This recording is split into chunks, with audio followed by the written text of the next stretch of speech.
following is a special presentation of ESPN on ABC.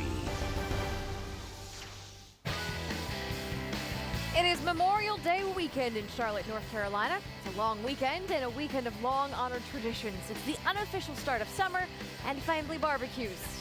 And since 1911, this weekend has also marked the running of the Indianapolis 500. But most importantly, it is this weekend when we honor the servicemen and women, both past and present, who fought for our right to be here this weekend enjoying this. NASCAR and its fans have come home to the heart of racing. It's the NASCAR Nationwide Series from Charlotte Motor Speedway. 43 cars will take the green, but only one will win in their own backyard.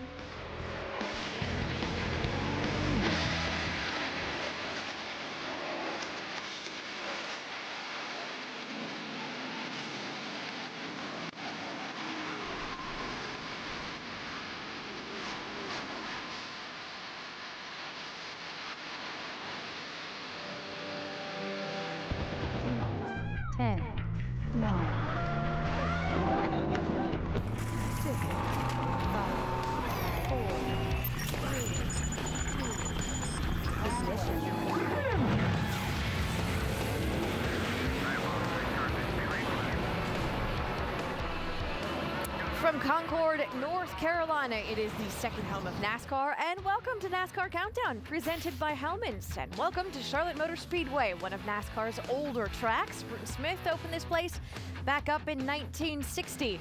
And on this weekend, when we honor those who have protected our stars and stripes, the NASCAR stars are out, like Carl Edwards. She's got one win at this track.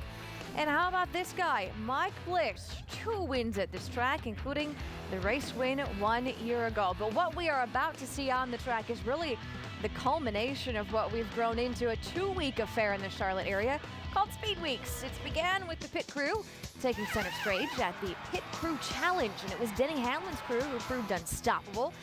Then Joey Logano kicked off his birthday week with a win in the burnout competition. By the way, Logano no longer a teenager. And it was a late start for the Truck Series. It didn't matter, though, for Kyle Busch. He won for the second time this season in his own truck. Not to be outdone by his little brother, Kurt Busch went out in the All-Star race and got it done. He also walked away with the cool $1 million.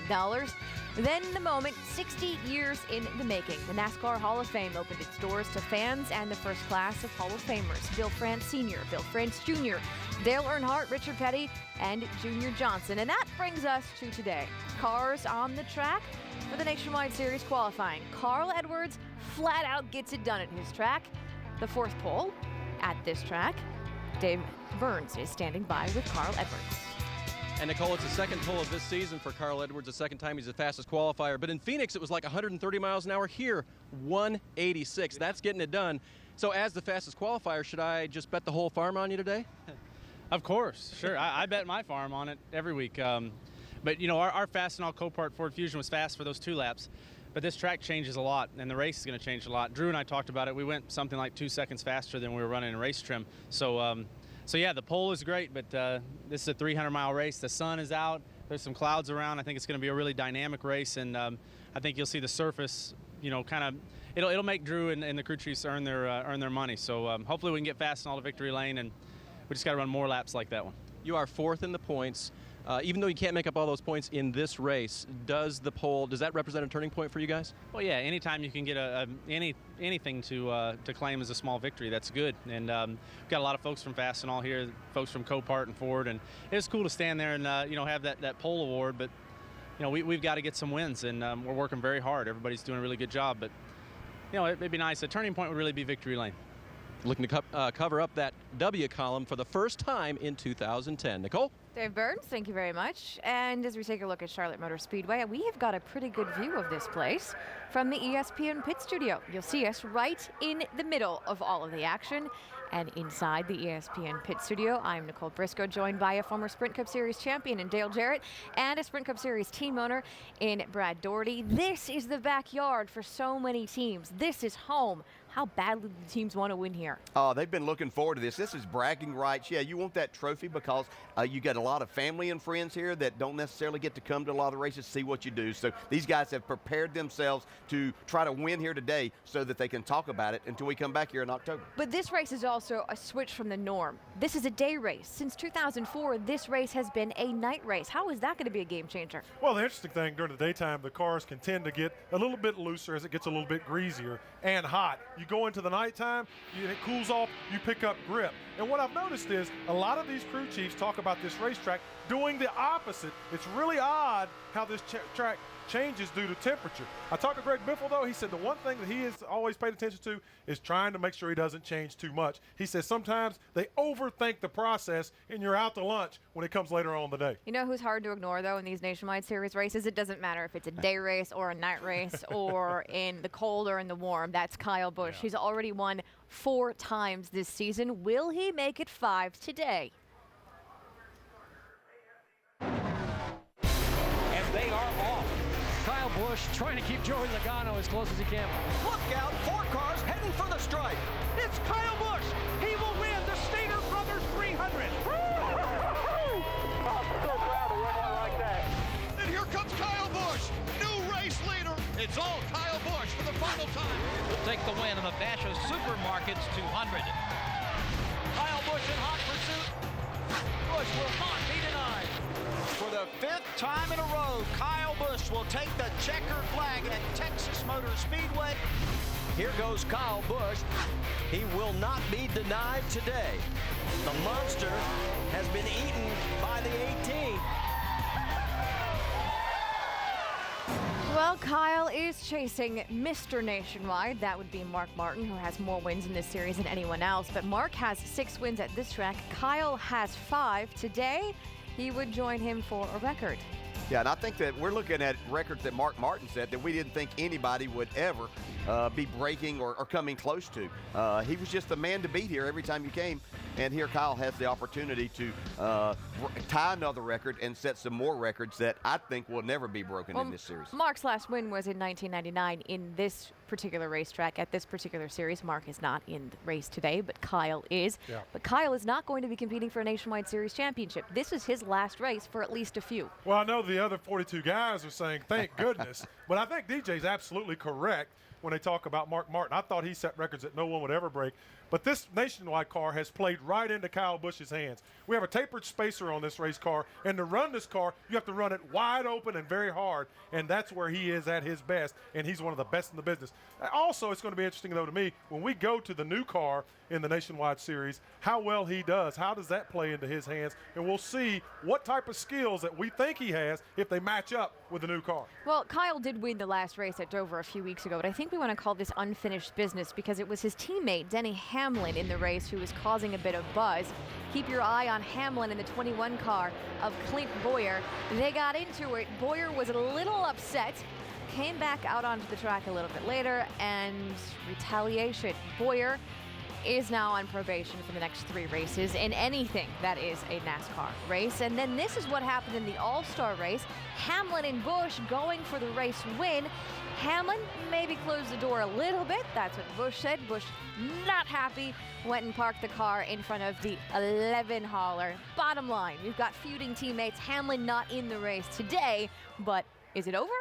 Well, I think it depends on the characters we're talking about, and we are talking about Kyle Busch and Denny Hamlin. I think that every week you're going to have an opportunity to have some drama. I mean, we're racing, for goodness sakes. Guys are on the edge. There's a lot of adrenaline. So things are always going to happen that you can mark down as being good or bad. I think it's possibly over. I hope it's over. DJ, what do you think? I may have to disagree there. I can assure you 2 people that hope that it is Joe and JD Gibbs and a lot of other people at Gibbs Racing, because this can be a detriment to this entire organization if they don't settle this. But they're 2 very competitive drivers that are going to find themselves racing each other many more times. I don't think we've seen the end of this because of the competitive nature of these 2. No, it's going to be fun. They end up right beside each other. Drama. Hey, coming up next on NASCAR Countdown, it is a big weekend of speed, and in Indianapolis as well. We chat with Elio Castroneves as he tries to enter the record books in his own right. And we, of course, cannot forget why this weekend is so important. Casey Kane sure won't. His tribute to the American Armed Forces. They're pretty strong. It's next. ESPN's coverage of the NASCAR Nationwide Series on ABC. Brought to you by the mayonnaise that's real and delicious, Hellmann's. And Comfort Suites. When business travel leaves you drained, recharge with Comfort Suites.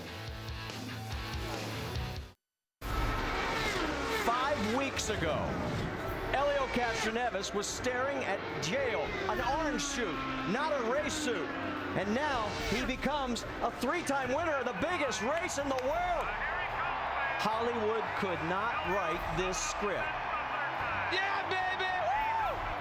Woo! Expect more drama and excitement when the Indianapolis 500 returns on ABC, Sunday, May 30th. 2009 was win number 3. In 2010, the Indianapolis accomplishments continue to pile up for Helio Castroneves, who joins us now. Tomorrow, you will start on pole for the 4th time as you are going for your 4th Indy 500 win. What is it going to take for you to join that elite list of Indy 500 champions who've done it 4 times over? Well, Nicole, certainly adapt to the weather is one thing. As you can see, it's extremely hot, and the prediction for tomorrow is the same thing. Not only that, you got to dodge the bullets, as Rick Mears always says. So, meaning you got to stay out of trouble and position yourself, towards the end of the race. That's going to be the key for that. Now, you've given Roger Penske 3 Indianapolis 500 wins, but your boss has won this race 15 times. What is it like to be a Penske driver during this month of May? Well, Roger is the one actually set the pace. He comes here every day, not a whole month, because this year we have half month, but you can see the enthusiastic, you can see a lot of energy from him, and he does really care about this. So with that, obviously it's contagious to us, and we want to do very well for him as well. What advice has he given you as you go out to try to win number 4? Well, he's just telling me to do what I'm doing, and he gives not only myself but Ryan and Will the same advice. And so far, the atmosphere inside Team Penske is awesome.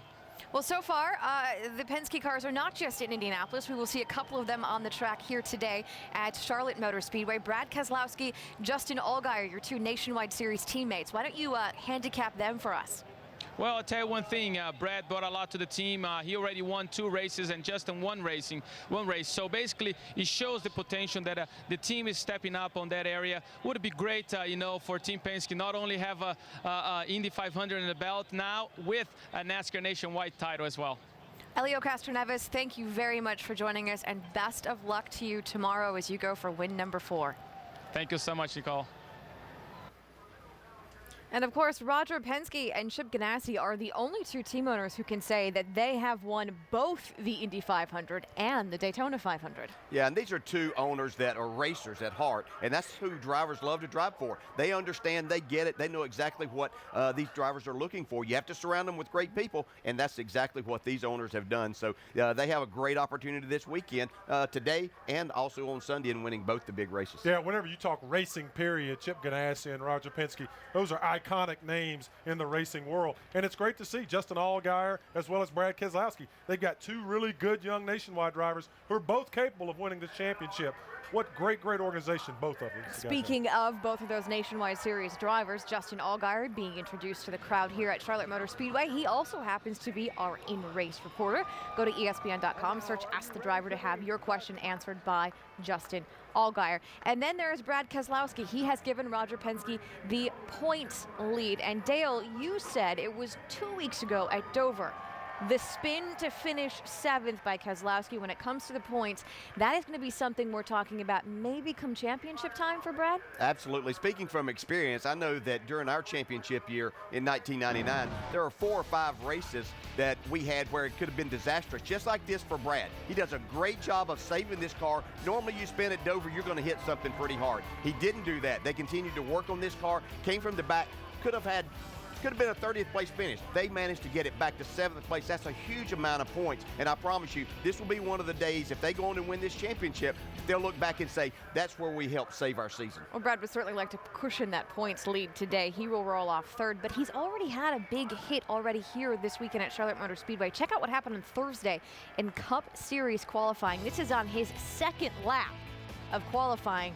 He's going to hit the wall past the safer barrier. Brad, that is such a hard hit. He says he's sore. Yeah, he's got to be really, really sore. And DJ, I'll tell you, when you slam that car broadside like that into that concrete, there's no protection there. But thank goodness that these race cars are as safe as they are. It rung his bell pretty good, but I think Brad's okay. He's still moving around a little gingerly today. Yeah, that's a hard lick, and he's got 900 hard miles ahead of him, so he's looking forward to Monday and getting a massage, probably. Well, he's looking forward to that, but here's something else to look out for today. This is one of the more weather-sensitive tracks. The track temperature difference between Thursday and today, about 50 degrees different. So how is that going to challenge the guys atop the pit box? Let's go to the Craftsman Tech Garage and Tim Brewer for more on that. Without a doubt, Charlotte Motor Speedway is the most heat-sensitive racetrack we go to all year long. Every time the car goes on the racetrack, we document the surface temperature, the air temperature, the time we ran, and the speed we ran. Because when you go out at 9 o'clock in the morning, you got one animal. At 12 o'clock, a different one. Even 4 o'clock in the afternoon, it gets really hot and slick. You might get away with just a simple air pressure adjustment to keep up with the racetrack, to keep the car running good, but you might have to put a spring rubber in the left rear to get the car tight enough to get around the racetrack. But always remember, keeping up with that temperature all day long, you're going to have the best race car at the end because the engineers are going to make the best adjustments. Got to say thank you to Tim, but we also have to say thank you to you. Go on and get out of here. You're pulling double duty this weekend, so we got to let you get across the track. Oh, we have sunshine. I'm looking forward to this. It's going to be fun. Well, while you're scurrying across the track, we have a few other bits of news and notes because Kevin Harvick, Brad, has put to bed speculation that he's going to run for a Nationwide Series title. He won't. Next weekend, it's going to be Mike Bliss. Man, I hate that. I love to see Kevin when he shows up and mixes it up with Carl Edwards and Kyle Busch. He gives them a run every week he's here. Phoenix Racing and owner James Finch, they won this race last year, but this year, this race is going to be their last one for a while. They're going to miss a few at least until New Hampshire. You know what? James Finch has been one of the great characters in all of this sport. I hate to see him go. He says he's through racing, and I believe he may be for real this time. More changes for Junior Motorsports. Coleman Presley will team up with the 88 crew starting in Nashville. This is a great opportunity for young Coleman. His dad and mom have worked really hard to put him in position to take advantage of this, and they got to give big thanks to Junior for giving this chance. And more changes for the 6th car at Roush Fenway Racing. There is a new face behind the wheel there, Brian Eichler. He will start 21st today. That team also has a new crew chief in Ben Leslie. Yeah, they do, and Brian's run some truck races for Kyle Busch, and Kyle said, hey, this is a great opportunity for him to come and try to do some good things in this Nationwide Series, maybe take that next step. So they're letting him run these races. My mistake, he's also in the 16, not the 6. Right. But Trevor Bayne, he's going to roll off second. Great qualifying run for him today, and a new sponsor. Big new sponsor for Diamond Waltrip. This is the best qualifying effort this year for Trevor Bayne. Young man's got a lot of talent, hasn't had a great year. Maybe something good will come today in Charlotte for Trevor Bayne. And that right there is going to be Casey Kane. This weekend, he is pulling double duty and reminding us of what this weekend is really all about. We are here because of the military men and women who have fought for our freedom.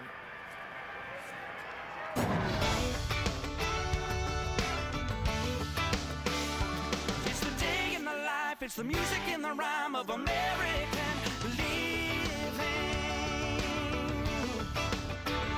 American living.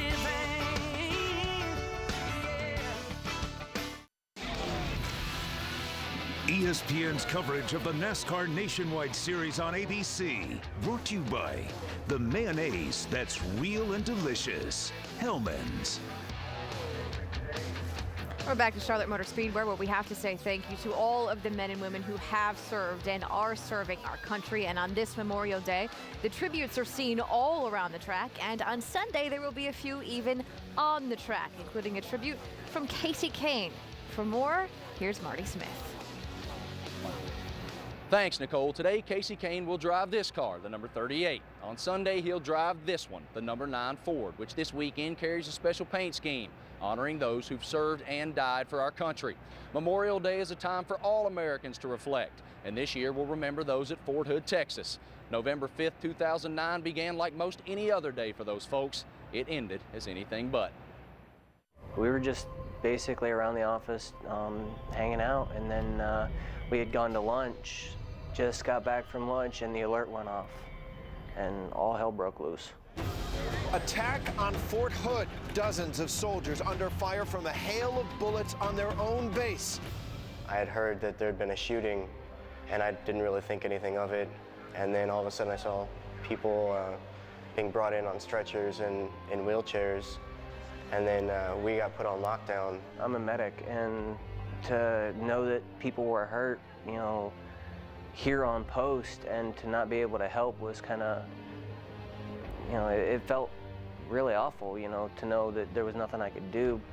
Potential for tragedy is a reality soldiers face every day in combat. But on this day, 6 months ago, the terror hit home when an Army soldier opened fire on his brothers at Fort Hood, Texas, killing 13 and injuring 30 more.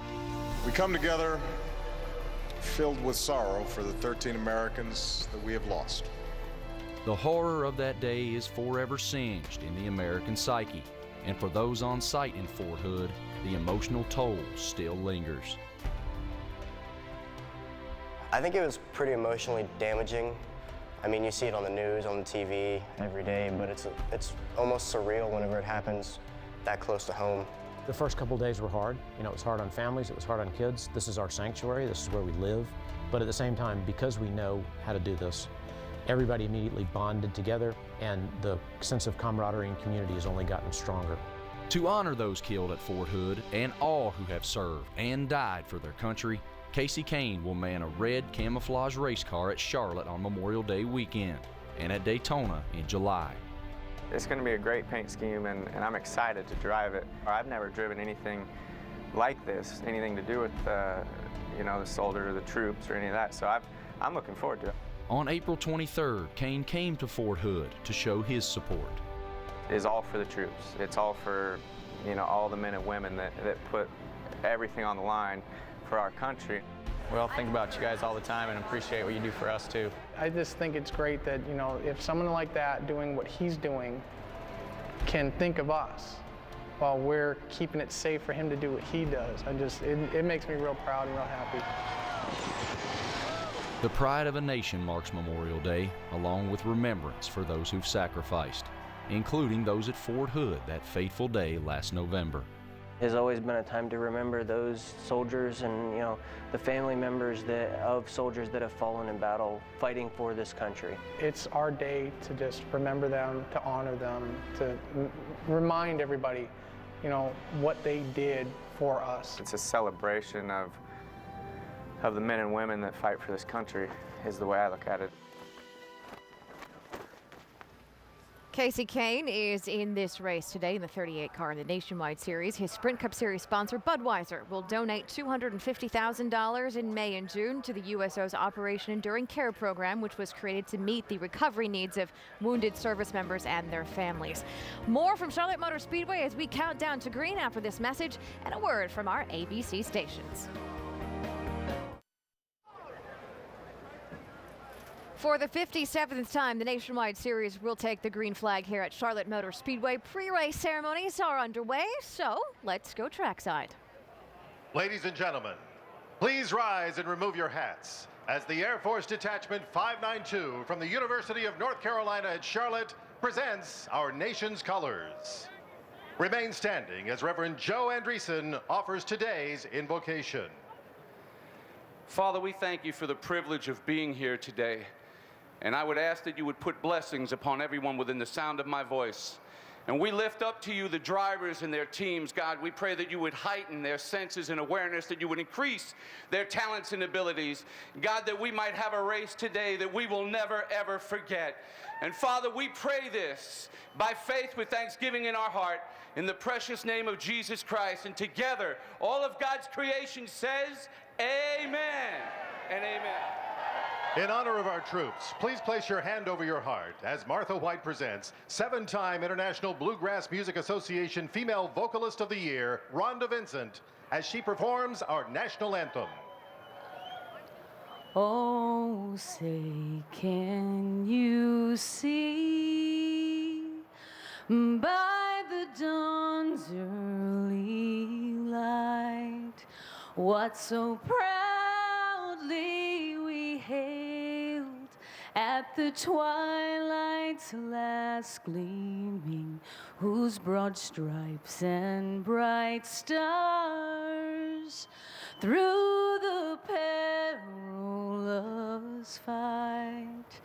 Oh, the ramparts we watched were so gallantly streaming, and the rocket's red glare, the bombs bursting in air, gave proof through the night that our flag was still there.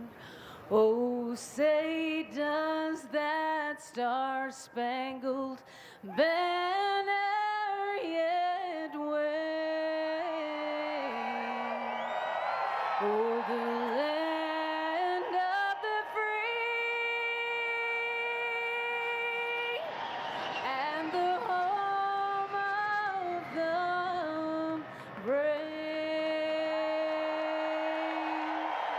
Let's hear it for Rhonda Vincent for her performance of our national anthem with a little help from the A-10s from the 303rd Fighter Squadron out of Whiteman Air Force Base.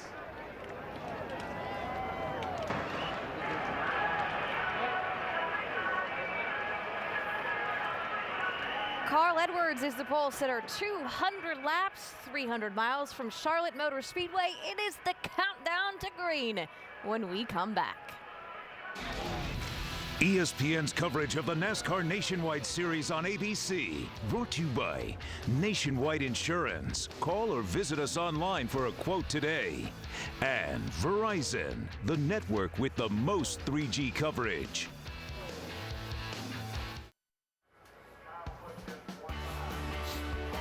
Mother Nature is smiling on us at Charlotte Motor Speedway. It is 81 degrees and the sun has come out. Everyone is clapping around here. Yes. And Alan, it has really been a good sign because let this weekend of racing begin. It's already been a busy weekend. Some might even say complicated, but that's fitting because this track is also very complicated. Yeah, a very complicated track. And the added speed we saw in qualifying today, Nicole, and these changing weather conditions are going to make this tricky place even more challenging. This place has always been an extreme challenge for a crew chief and drivers alike.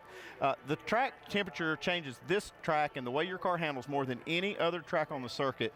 And when you combine that with this is the only day race that we've had since I think back in 2004, the teams don't even have notes on or a history of how to adjust their cars. So I know you say, hey, we race during the day a lot at different places, but this place is different. Yeah, and as a driver, this sunshine is very much welcome, but if your car is not handling, man, it's going to make for a long day. You have to give good feedback as a driver here, be very patient with that, and you're also going to have to adjust your driving style. As they're adjusting the car, you're going to have to adjust. The driver and team that makes the best adjustments is going to be out front at the end. Now, talking about challenging and complicated, here's another complication on the day. This new left side tire that Goodyear's brought here for this weekend going to make these late race strategy calls tricky and complicated. Yeah, and we watched the All-Star race last week.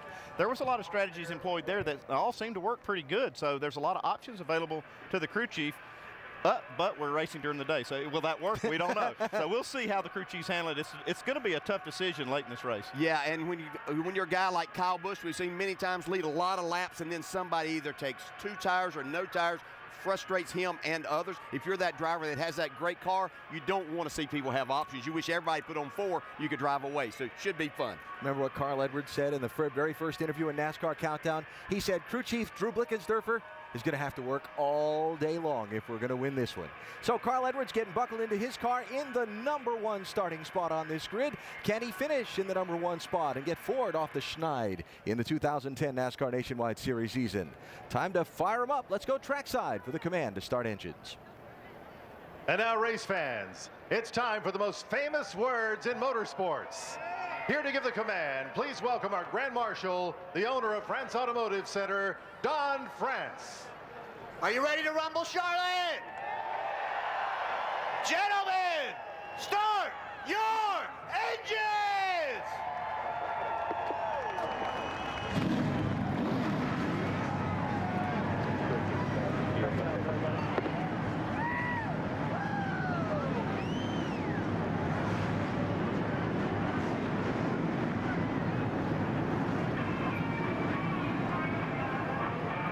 Run with enthusiasm. We like that a lot. Going to be a great day here in Charlotte. We will ride with Justin Allgaier throughout the day. He is our in-race reporter, starting 11, part of the Penske posse, chasing checkered flags in both Charlotte and Indy. We talk with Justin and get ready for the green flag when we come back to the Charlotte Motor Speedway.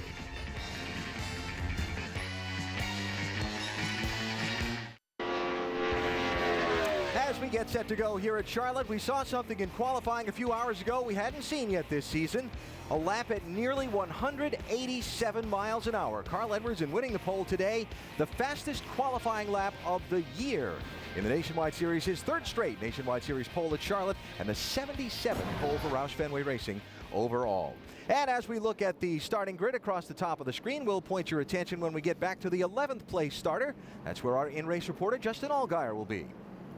Hey, Justin, Dale Jarrett, the ESPN. You have a copy? Yeah, Dale, loud and clear. Go ahead, bud. All right, Justin, our first question comes from our mailbag. Ed in Scotia, New York asks, with this being your first day race at Charlotte Speedway, what can you expect to be different from the night races you ran here the last couple of years? Fortunately for us, the day races that we usually get to come to, the practice time we get when we go to a night race is usually during the day. And a couple of weeks ago, I was actually fortunate enough to get to do the cup test while we were here, so it was during the day as well. So just work on trying to make your car comfortable. That's the biggest thing when we're out there running. Okay, you have a limited amount of experience here, Justin. What do you find the most challenging part of this racetrack? I think the biggest thing is just finding a line that works for you. The track changes a lot. It's very temperature sensitive, so being able to make sure you keep open the car and the racetrack at the same time is definitely important. But while we're at it, I want to say that a big shout out to everybody that's out there in our armed forces. That some of them have fought and died for our country, and this is a weekend for them. This is Memorial Weekend, and they do what they do so we can be out here loving the sport that we do. So I want to give a big shout out to everybody out there. Well said, Justin. Thanks, buddy. Have a great day. We'll talk to you later on. Now, Andy's going to talk to your crew chief, Chad Walter. Good. Thanks, guys. Hey, Chad, Andy up in the booth. You got us? 10-4, Andy. How you doing today? Hey, pretty good. We were talking about getting started here that qualifying speed's really high. This new tire that Goodyear brought looks like it's a good qualifying tire. Is it going to be a challenge to get it right for the race, you think? Goodyear really brought a good, durable, grippy tire here.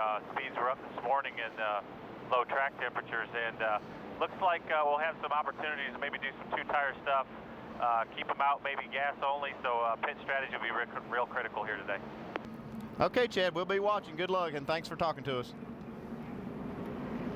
All right, in addition to Justin Allgaier, we will have 7 other high-definition onboard cameras we'll ride with throughout the day, ranging from Trevor Bain, lower right, who will start on the front row, starting position number 2 in that 99 car with the Nationwide insurance camera, all the way back to Brendan Gaughan, just above him, who's going to start back in 41st position. And oh, by the way, center top row, Kyle Busch, winner of 3 of the last 4 of these Nationwide races here at Charlotte. We'll be riding with him throughout the day, too.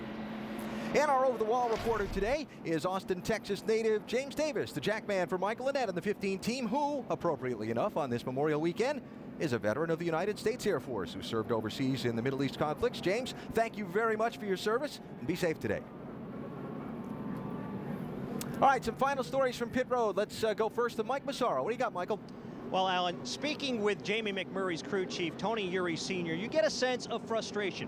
He told me they feel like they're overdue. They've got good equipment, they've got a good driver, and they should be winning races. Thus far in 2010, however, they've been shut out.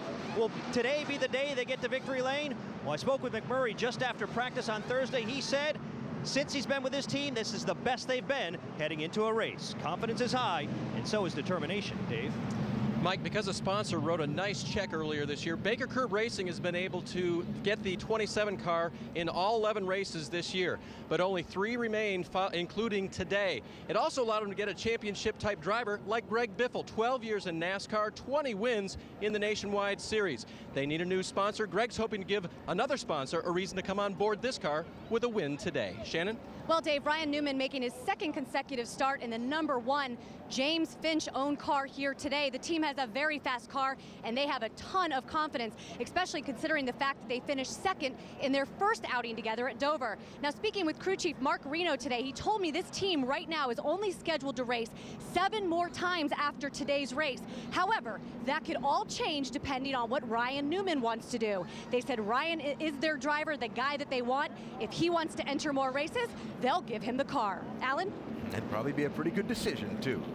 Some of the numbers on the day: 1.5 mile track to get 300 miles. If my math is correct, that's 200 laps the distance. Yeah, you got 45 miles an hour pit road speed, and pit winter looks like about 55 to 60 laps on fuel. And a reminder that our broadcast is available in Spanish by activating your SAP button, presented by ESPN Deportes. So after a pretty gloomy weather forecast all weekend long, the sun is shining, the temperature's warming into the 80s, and the field of 43 getting set to go 300 miles at Charlotte Motor Speedway. The NASCAR Nationwide Series is underway.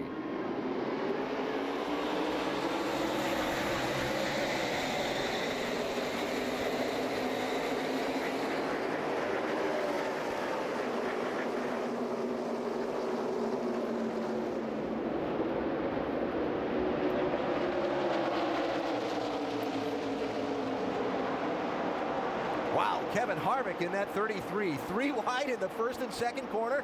Check out Biffle there in the 27th car. He's making some headway. I thought these guys might take it easy and kind of fill this racetrack out a little bit, but no such luck there. They're hard at it on the first lap. Carl Edwards leads lap 1. It's Brad Keselowski second. The man sliding back is Trevor Bayne in that 99. You see that number 1 of Brian Newman and the 18 car. They were the best cars in practice. Kyle Busch. They seem to be 2 of the best cars in our earlier practice sessions. You mentioned Trevor Bayne there. I think that young man's just kind of taking it easy. He knows he has a fast race car, so he just kind of wanted to settle in right here, get himself in position where he feels comfortable right now. His first ever time here at this racetrack, and in a Nationwide Series race from the front row. Yikes. Our in-race reporter there, Justin Allgaier, 3 wide. You can go 3 wide here, but you better start getting up trouble. Paul Menard into. Man. And more trouble as he comes down the track, and they're stacking up behind him. There's Mark Green involved in the 70. 7 car in the middle of that storm. Steve Arpin, his first Nationwide Series race here at Charlotte. And I was thinking as you were talking, DJ, and they went off into turn 1 3 wide with a guy that's never been here before in the middle, that was not a recipe for good things to happen. And Mike Wallace is torn up. Yeah. And that's the kind of things when you're racing, you have to know who you're racing around and with, and they put him in a bad position there. I don't think that Steve Arpin did anything wrong. He was just getting back to the bottom of the racetrack. That was Paul Menard that maybe got into him down on the bottom. Like Paul tried to avoid him, but just caught the left rear. Well, focus on the 3 wide going off into the corner. I'm not sure. It was a contact earlier than that. I didn't see any right there. Yeah, they were just getting down into the corner, and it was just slight contact, but at 180 miles an hour down into these corners, it doesn't take much. So Mark Green and Mike Wallace tangle in behind. There it is.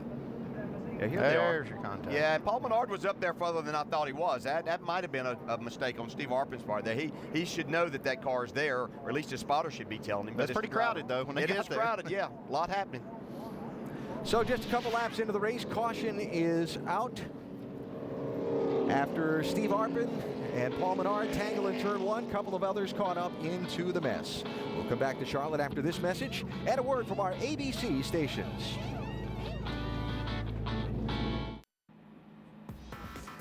While we work the caution in Charlotte, we remind you that tomorrow, the Indianapolis 500, telecast presented by GoDaddy.com, noon Eastern Time on ABC. Sunday morning, NASCAR Now, 9 a.m. Eastern Time, previewing the 600 here in Charlotte on ESPN2. Then the NASCAR Nationwide Series moves on from today to Nashville. Primetime race next Saturday night. Qualifying's at 5:30 Eastern, and our race coverage presented by Pennzoil is at 7 Eastern, ESPN2. That's next weekend, and we cap it off next weekend with drag racing. The United Association Route 66 NHRA Nationals Finals. That is a week from Sunday at 4 Eastern on ESPN2. Working the first caution of the race that came out just a couple of laps in. A race for 10th position with a rookie driver, Steve Harpin, in the 7, trying to feel his way through. Yeah, a lot of hard racing here early on. I've never quite understood this. You know, we do have 200 laps, but see, Steve Harpin was the guy that got put in the middle. He thought that probably he was clear right there. A little mistake on his part, but things are pretty busy at that point in time. Steve Harpin is gone to the garage. Dave? With Steve now. Steve, you had a look at the replay there. What was going on with your car and what happened with the contact? We just got real tight there through 3 and 4. I had to get out of the gas, late exit out of 4, and got stuck in the middle. Those guys are coming hard. They're really digging. Just looking at the replay there, I kind of came down on the 98. It looks like kind of pinched him, and he looked like he did everything he could do to not get in my left rear corner. I just kind of squeezed him a little bit too hard there. It was a bad deal. Tough weekend for Steve. A horrible practice, great qualifying run, and then a quick end to his day. Alan? All right, Dave, thanks. Started 7th. Yeah, it's unfortunate because he needed some seat time here and just got himself in a bad spot here. 3 of his 4 Nationwide Series starts, Steve Harpin's been involved in an accident. That's a tough way to go. And by the way, early caution, very predictable here. That's the 8th time in the last 9 races the first yellow came before lap 15. Yeah, these guys like to get at it right away, don't they? The question is, will the second yellow come before on 15 this laps? Double file restart as we get set to put the TechNet Auto Service 300 powered by CarQuest back underway.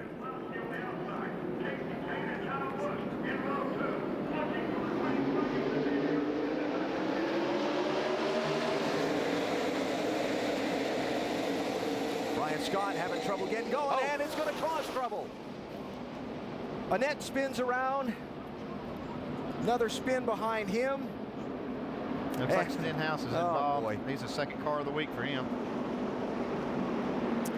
Oh, what a bad break. Oh, boy. Ricky Stenhouse Jr. It looked like the 11 car just did not get going there. Yep. And there's the 09 car of Chad McCumbee with some troubles getting going there. We saw David Gilliland in the 91 also spun around, though it looked like he got away without hitting anything. And there's where it all started. Probably a transmission problem, or either might have got the rear end gear. Yeah, it could be any kind of the drivetrain, anything in there.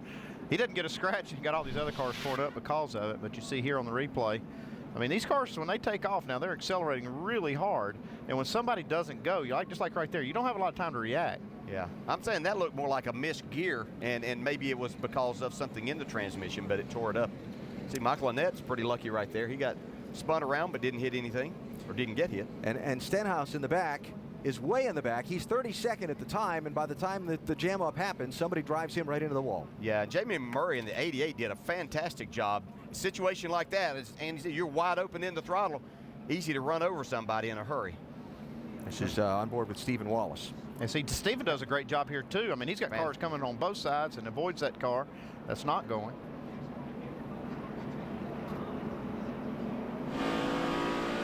Now this is where Stenhouse gets wrinkled up, I think. This is with Brendan gone. Yeah. Oh yeah, you got it both sides. Brendan gone got a significant amount of damage there on the right side, looks like. That's tough. Those kind of wrecks right there kill me. Yeah, now they got a traffic jam trying to get to the garage. I don't mean to laugh, really, but it just strikes me as funny that we've had so many cars torn up in the first 10 laps of this thing. They got to get them all hauled off to the garage. So, 2 words. Big mess. We're under caution again here at Charlotte Motor Speedway, as some managed to avoid the trouble, but a few others didn't.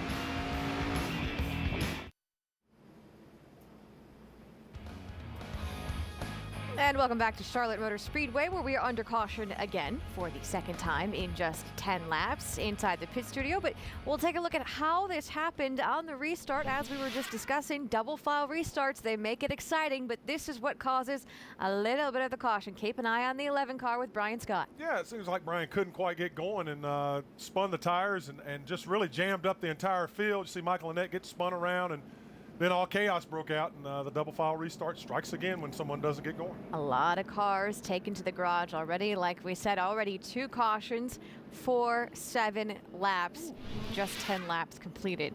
Inside the ESPN pit studio, I'm Nicole Briscoe, along with Brad Doherty, and with us all day today, we have a very special guest, the 2003 Nationwide Series champion, Mr. Brian Bickers. Thank you very much for joining us. Of course, you were supposed to be in the car today.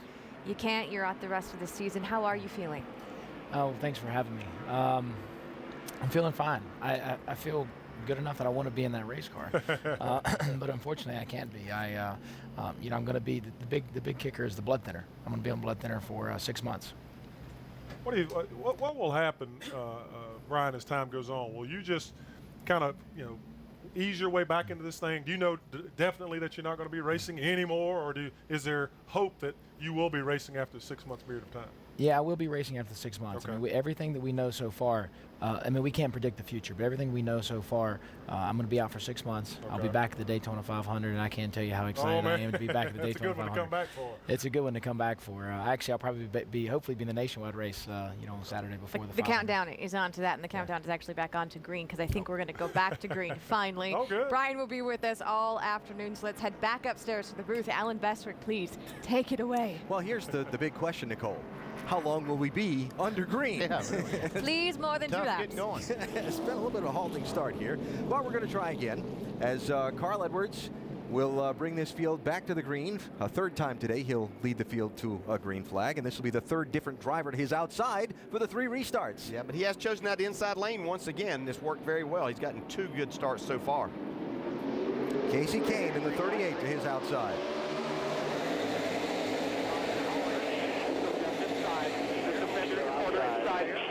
Clear high. Still all clear. Looking high. Looking high. About the 22 with you now. He's about.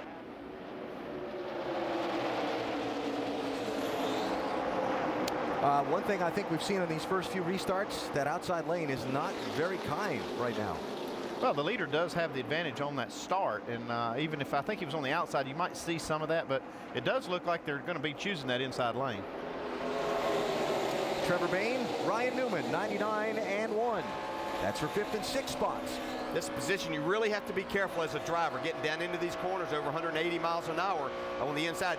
Air being taken off of your spoiler by being down there. You have to be careful not to get loose and then trying to correct you up into the car on the outside of you. Here's a guy that's really been on the move in the opening laps. Kevin Harvick in that 33.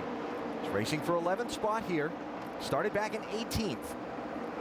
Yeah, he was first car out qualifying, so probably hurt him somewhat to do that. We didn't see Kevin at Dover have his typical race. They struggled a little bit there, and so it would be interesting to see if they can rebound from that. This is going to be his last nationwide race for a little bit, too. All right, after Carl Edwards got away by a couple of car lengths, things are tightening up front. Yeah, that 22 car's coming now with Brad Keselowski. See him now working on the outside, trying to get a little advantage on Carl. And don't look, but here comes Kyle. The 18 Oh, you know car. he's going to be there. Yeah, what we're seeing already is these guys fanning out, running bottom, middle, top of this racetrack.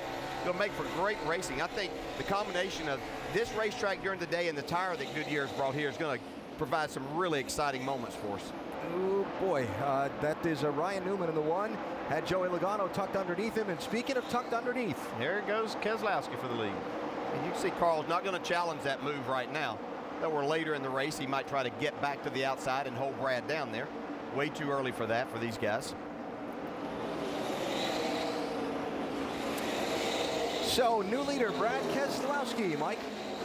And Alan, he's doing it in a little bit of pain, too, for those folks who are paying attention to Sprint Cup qualifying earlier in the weekend. You saw Brad Keselowski hit the wall awfully hard. I tried to have a conversation with him during pre-race introductions today about how he's feeling. He said he's sore. I asked him what hurts. He pointed to his mouth. He can barely talk. His helmet got jammed up in his face, his jaw awfully sore. Fortunately for him, he's letting his car do the talking for him right now, guys. It's talking pretty well, and as we watch Clint Boyer in the 21 try and come forward on Stephen Wallace in the 66, this for 12th spot. DJ, you ever had that happen? I mean, you've been in wrecks at this racetrack where you've hit the wall hard and hurt things and had to come back and race the next day. No, it makes for, a long weekend, and Brad's got 900 miles of hard racing here. This is a very physically demanding racetrack, too. Because of the 24 degrees of banking, it really sets you over in the seat. So he's going to have his work cut out these next 2 days. We see Justin Allgaier trying to make a move on Trevor Bayne. Right behind them, that 32 car, that was the car Brian Vickers was scheduled to drive today. That's Reed Sorensen, with whom he was sharing and scheduled to share that car during the season. Reed now going to take over the races that Brian is not able to be in. Yeah, and Reed looking to take advantage of this opportunity. This race car has run well with Reed driving it. When Brian was driving it, they had opportunities to win races, so Reed's going to try to make the most of this and see if he can get this team to victory lane. And you see just behind this group, Clint Boyer now. He started 26th He's making a lot of headway towards the front. And Allgaier and Greg Biffle there. Yeah, that's Allgaier, for 7th. Yeah, really making that bottom side work. You can see Biffle's choosing that higher line. He'll get a nice run off the corner, but Justin Allgaier looks like his car's really working the bottom of the racetrack. Dave, what are they saying about this 12 car? Well, this great battle continues. The 12 car just reported in, a little tight on the bottom, little loose on the top. Maybe that's why he chose the bottom. Greg Biffle's car has been tight, not cutting the corner. DJ, would you take your car to the top in that case? Yeah, a lot of times you can do that, especially if you want to turn the steering wheel as little as possible, and you can search around, get a little bit of grip there too, and you don't have to turn the wheel as much. Would you take it that far? Man, he is right up against that wall. Hey, yeah, Greg Biffle, we've seen, is fearless, and he likes to get up there and hang this thing out, so he's figured out that he can make some more time. You see, now he's going back by Justin Allgaier. Man, that looks like fun. Oh, my goodness. Look at that. That's got to be fun, Dale. Oh, and this place is a blast. When you have a car that you're capable of doing that with, it is so much fun. Make the racetrack a little longer, but it's a blast to do. And 3 wide behind them, that's Harvick and Sorensen and Bain. The 32 starting to move to the front, but I don't know if 3 wide is where you want to be. I'll tell you, Brian is one of those I've seen up against that wall, too. Exactly what I was going to say, Andy. You can speak well to that, can't you, Brian, getting up there against the wall? I tell you, you said it best, DJ, as when your car's not handling, you can really find a lot of grip up to the wall. You see a lot of guys really running up there tight, and they're looking for clean track, something that's not too rubbered up, where there's still a little bit of grip left, but you got to be careful.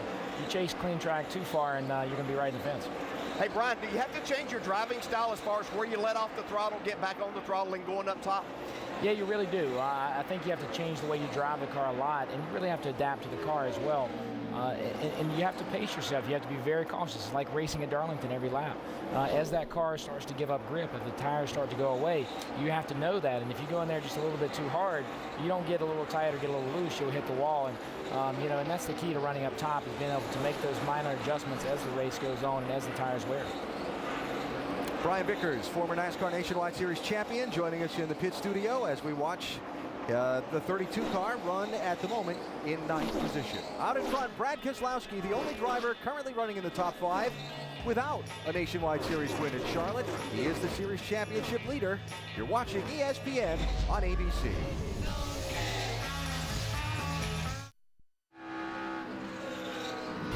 Major League Baseball continues on ESPN tomorrow and ESPN Tuesday. Vladimir Guerrero and the Texas Rangers head north to take on the Minnesota Twins on ESPN2 Sunday Night Baseball at 8 Eastern.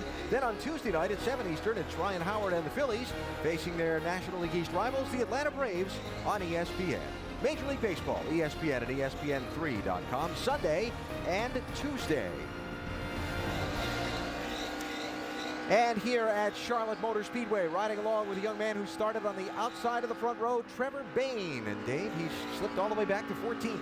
Well, the biggest word that he's used to describe that race car is N-U-M-B, numb, and that means it will not turn. And so while everyone was moving forward, he was moving backward, hoping for a caution flag and a pit stop here early on. Now, the last caution flag was brought out, unfortunately, by a multi-car incident involving Brian Scott. Brian's with us now. And Brian, it looked like some sort of a slow restart. What was going on with your car?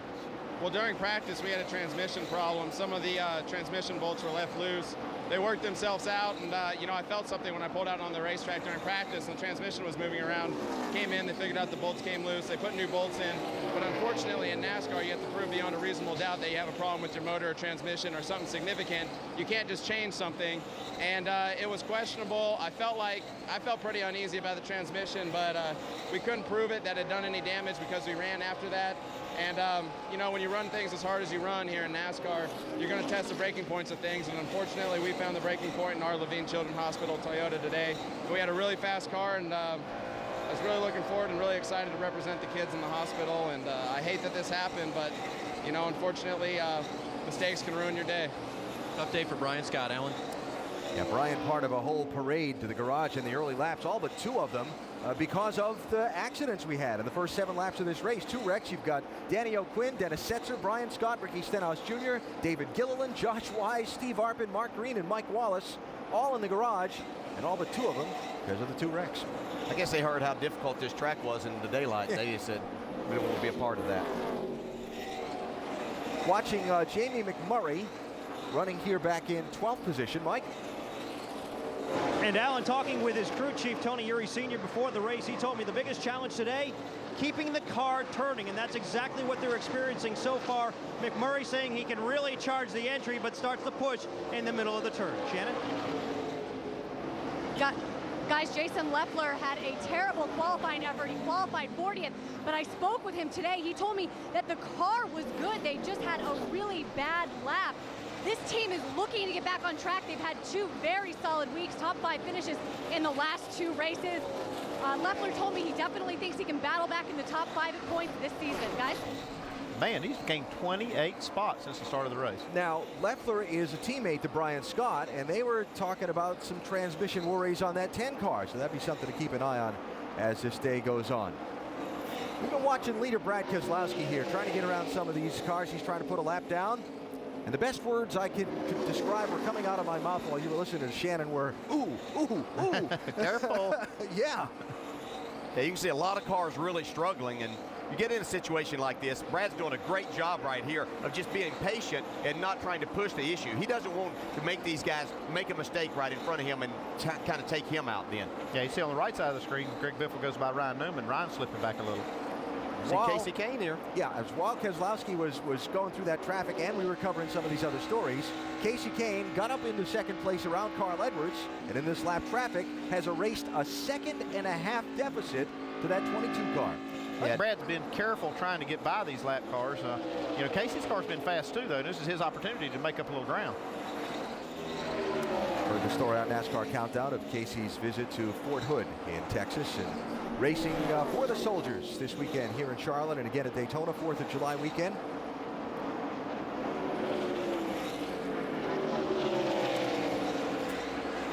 Champion Brian Vickers of this series in 2003 with us down in the pit studio. And Brian, you were probably doing the same thing I was doing watching that traffic, saying, careful, careful. I was.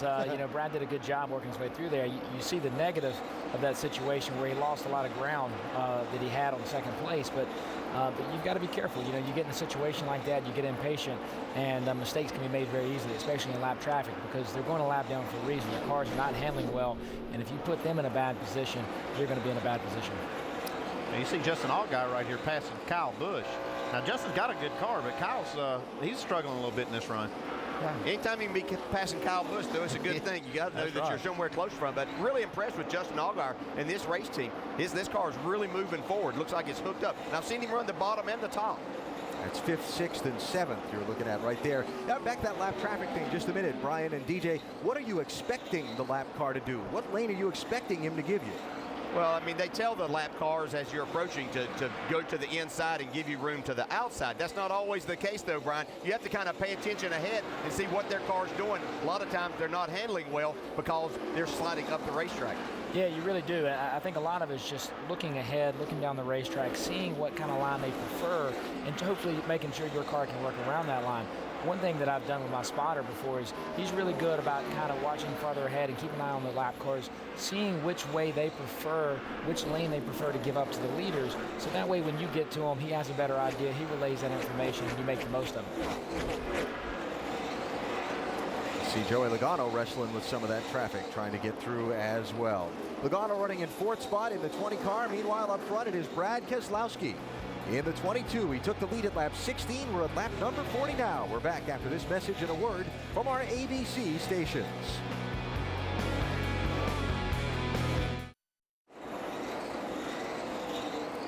It is the TechNet Auto Service 300 powered by CarQuest for the NASCAR Nationwide Series. Charlotte Motor Speedway on a nice and sunny Memorial Weekend afternoon. After kind of shaky weather forecasts all week, Mother Nature has very much cooperated, and Brad Keselowski is enjoying the conditions more than anyone. He's opened up again a 1-second lead. Look at this race for 3rd spot. Look at this. This is what I love about daytime racing. Look at this big run that Biffle gets on the top. Wow. Passed them both. 5th to 3rd, no problem. You can see how that move right there just powers you down the straightaway, too. I'm not believing that. Look, he pulled those guys 6 car lengths down that straightaway. So Greg Biffle to 3rd, Justin Allgaier through Joey Logano to 4th. Logano in the 20 back to 5th. And off of turn 4, Kyle Busch slowing. Now we're coming up on what would be green flag pit stops, but this certainly would have to be early, wouldn't it? A little bit. a little bit early, but like I say, he's struggling a little bit and needs to get that car adjusted. Dave, what do you got? Alan, 7 laps ago, Kyle came on the radio and said, right front feels funny. That's when the crew leapt to attention, thought he might come in right then, but he stayed out for another 6 laps, and then he brought the 18th car in. It has been tight. It has been possibly abusing that right front tire, and Kyle felt like they needed to come in. They pull a spring rubber from the left rear, try to make that car turn better. Yeah, they need to get that thing adjusted, and like I say, that's the good thing about having a veteran driver like Kyle Busch. He said, hey, I don't like what we've got. We need to fix it. And you're Jason Ratcliffe, his crew chief. Kyle says, hey, you bring it right now. Yeah, there you go. So now, let's just set the perspective for Kyle Busch. He just needs this thing to run green till everybody else pits, and then he's right back in the hunt. Yeah, they took a little extra time on a green flag stop to get that rubber out of there, so they must have had a real problem, a little bit more to take, probably just a second and a half, 2 seconds more. We'll check on where Kyle falls back into the scoring line here in just a minute while we watch. Oh no, Kyle Busch. Now it doesn't work in his favor. No, this is not good. Too fast exiting. Kyle Busch will have to do a pass-through penalty on pit road. Yeah, it was one thing to make an early green flag stop, but to get a penalty now, this will be a lot harder to dig your way out of.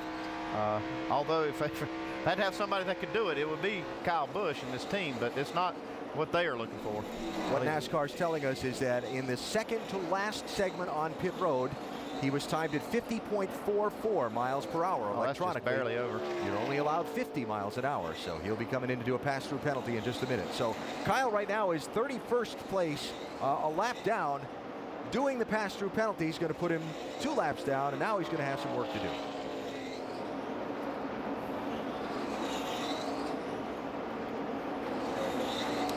So Greg Biffle running in third as these other lead cars approach what should be green flag pit stops, Dave. Alan, it won't be long for the 27. And one of the most common things we see is a crew member to put a wrench in the right side windows, but there's 2 holes there. Tim Brewer from the Craftsman Tech Garage explains which is which and what they do. When you see a crew member come over to the right side of the car to make an adjustment, when he's up here at the top of the window, he's actually adjusting the wedge in the race car, changing the weight distribution from the right front to the left front. But when you see him back in this area right here, he's actually adjusting the track bar. And what that's doing is lowering the track bar, enabling the car to be tighter through the center of the corner and off. And the only difference for Biffle is that the crew member will turn it in a counterclockwise direction, raising the track bar to try to loosen up that race car. Guys? Yeah, it works both ways. If you can get that track bar higher, it'll definitely free the car up. So some things to watch for on this upcoming round of pit stops. There's Kyle Busch making the pass-through penalty. So we'll see after the cycle of pit stops, really, if it stays green, we'll really see where this puts him in line. We won't know for maybe 10 laps or so. Yeah, the one thing that could really hurt him is to have a caution flag right now, because he'll have all of that distance now. It'll have to make up. These cars now making green flag pit stops. You see the 10 cars in, Shannon. Yeah, Jason Leffler pulls that car in. The car is good, you guys. He has moved up from 40th position. You see they're going to take 4 tires, no changes for Jason Leffler. He's happy with that car, guys. Now that was from 10th place that Leffler pitted there. And so the first of the leaders, besides Kyle Busch, to make the move to pit road. And we'll see when Brad Keselowski and some of the others follow. And Andy, if you're the crew chief of that lead car, you're sitting there balancing your fuel mileage calculation versus the fact that you really want to stay out as long as you can here, yeah, right? you do. You want to stay out there as long as you can, but you definitely don't want to stretch it to where you run out of fuel or even make the engine sputter. So you're going to be a little conservative on this first stop. Justin Allgaier losing a little ground there. Ryan Newman in the 1 is going to get up there and race with him now for 5th and 6th place. Yeah, and Justin may be he's coming into the pits now. So we see these pit stops starting to happen. Yeah, but we're probably got a little tight now. Yeah.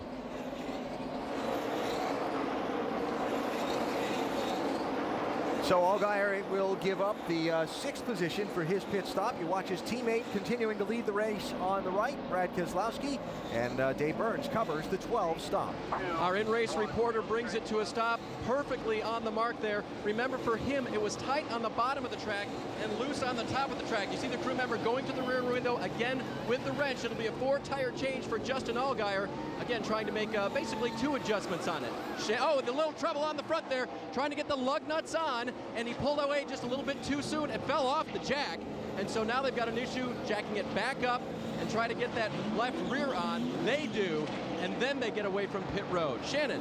Well, Well, down right now, Kevin Harvick. This team cannot wait to get out of the month of May. They said these tracks are the worst for Harvick. He says he needs more grip right now on the racetrack. 4 tires for the 33 car. He's down and away, guys. And the leader, Brad Keselowski, comes on to pit road. Carl Edwards also in, getting service from his team. You've got Ryan Newman in. Reed Sorensen is in. Mike, Casey Kane is in as well. Cover stop for us.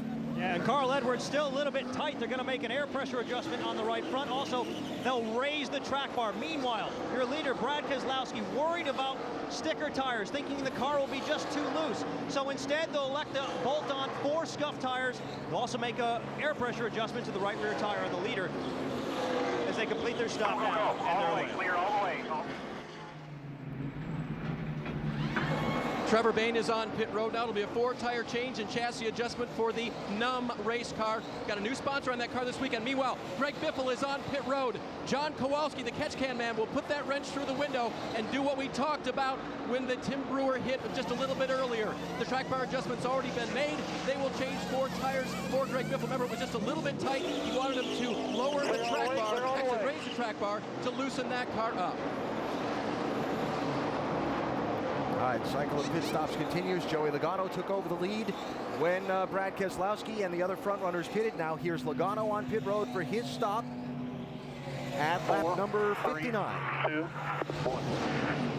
Joey Logano gives up that position. More chassis adjustments going on this car. A lot of changes being made to these cars. Track bar will go up. Air pressure will be changed. The car didn't turn well. That is called tight. It'll be a 4-tire stop for him. Behind him, Tony Raines comes in. And also Brian Eichler leaving pit road after overshooting his pit box and spending extra time on pit road in the 16 car.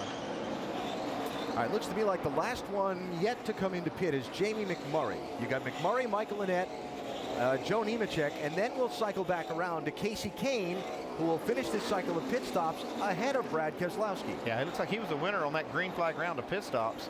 Big loser there was the 12 car of Justin Allgaier. Had a big mistake with the jack coming down, or actually it looked like the car just drove off the jack before they were ready. And that's a driver's responsibility, is to make sure that you don't let the clutch out before it is time, and they'll drive it off. We'll see Jamie McMurray hitting pit road now. Seems like this 88 car gets the best mileage of any of the cars, and he's the last one to make this green flag stop. So McMurray is in. Michael Annett is also pitted. Joe Nemechek has not yet stopped, and he will take over the race lead. Joe did stop under one of the first 2 cautions earlier, so he's got a gallon or 2 of extra fuel. And now Joe Nemechek heads to pit road as well. Like 88 stops. And McMurray over the radio to his crew chief, Tony Uri Sr., saying it's just the way it was in practice. Very tight. They're going to make a 4-tire change, also make an air pressure adjustment and a chassis adjustment, trying to free that car up. Cloud cover now encroaching on the speedway. That may change things. That's not what Jamie McMurray's hoping for. Before the race, he told me, as long as the sun stays out, we'll be okay. So that hands the lead now to Casey Kane as the cycle of pit stops concludes. And Casey has put himself a little bit of a gap on Brad Keselowski. Check it as they come through the line and the scoring cycles out. How about 1.9 seconds with Casey Kane now ahead of Keselowski. And in the meantime, Kyle Busch cycled back in the pack because of his speeding penalty. We'll check on where he runs when we come back to Charlotte Motor Speedway. ESPN's coverage of the NASCAR Nationwide Series on ABC, brought to you by Toyota, moving forward. We are just about at the 1/3 point of today's NASCAR Nationwide Series 300-miler. Charlotte Motor Speedway. Love those blue skies after a rather gloomy forecast, and Casey Kane is out in front of this race. The 6th different leader of the event, and that is Kyle Busch. He's about to put a lap down. Yeah, now after everybody cycled through the green flag stops, you can see how that extra pass-through penalty has affected Kyle Busch. He's almost a lap down now to Casey Kane. I can tell you one thing, though. As Casey Kane came up close to his back bumper, Kyle was running the bottom. He's moved to the top and actually pulled back away from Casey Kane. So he found something here that might be beneficial to him as we move on. Little defense turned into a little offense. Yes. Now we've seen Greg Biffle use that just real to his advantage. He's in 3rd place right now. His car's really fast up there, and he's right against the wall. Now, Casey Kane in that 38 since the pit stop has yarded Brad Keselowski. He's added 2 seconds to his lead since the pit stops. Meanwhile, this 12 car of Justin Allgaier, after the problem we saw in the pit stop a minute ago, has fallen a little bit farther back into the field, and he's now running in the 11th spot after this happened on the pit lane.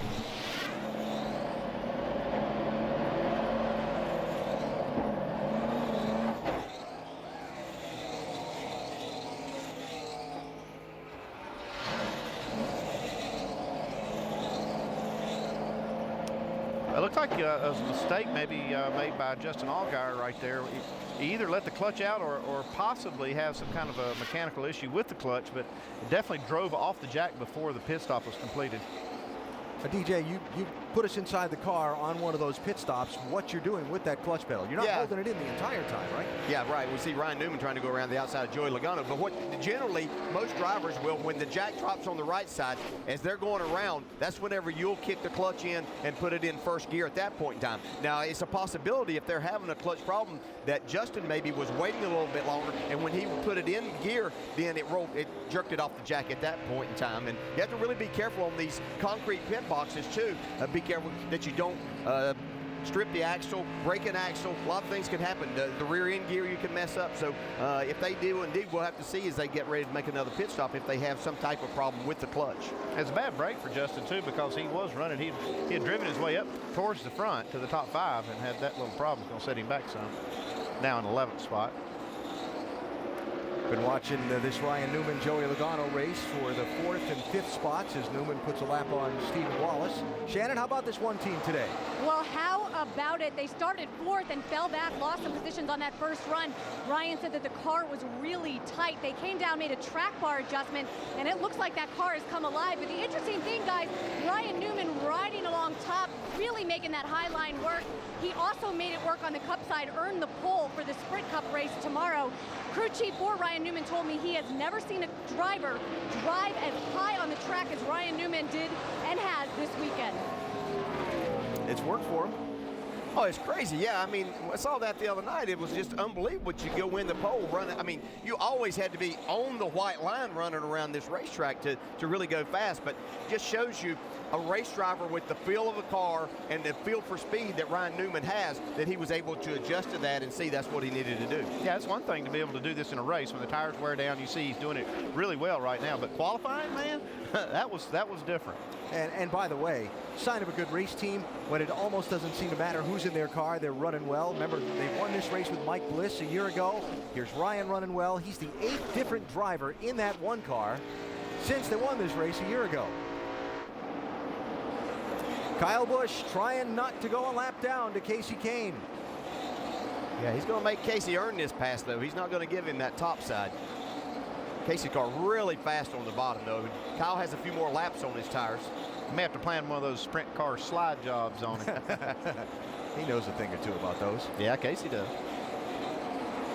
You see the run that Kyle Busch gets from that top side, able to get back in the throttle, really shows up on the straightaway. It looks like he has, 20, 30 more horsepower than what the 38 car does. That's not the case. But if you can really get a good run off there, it makes that much difference.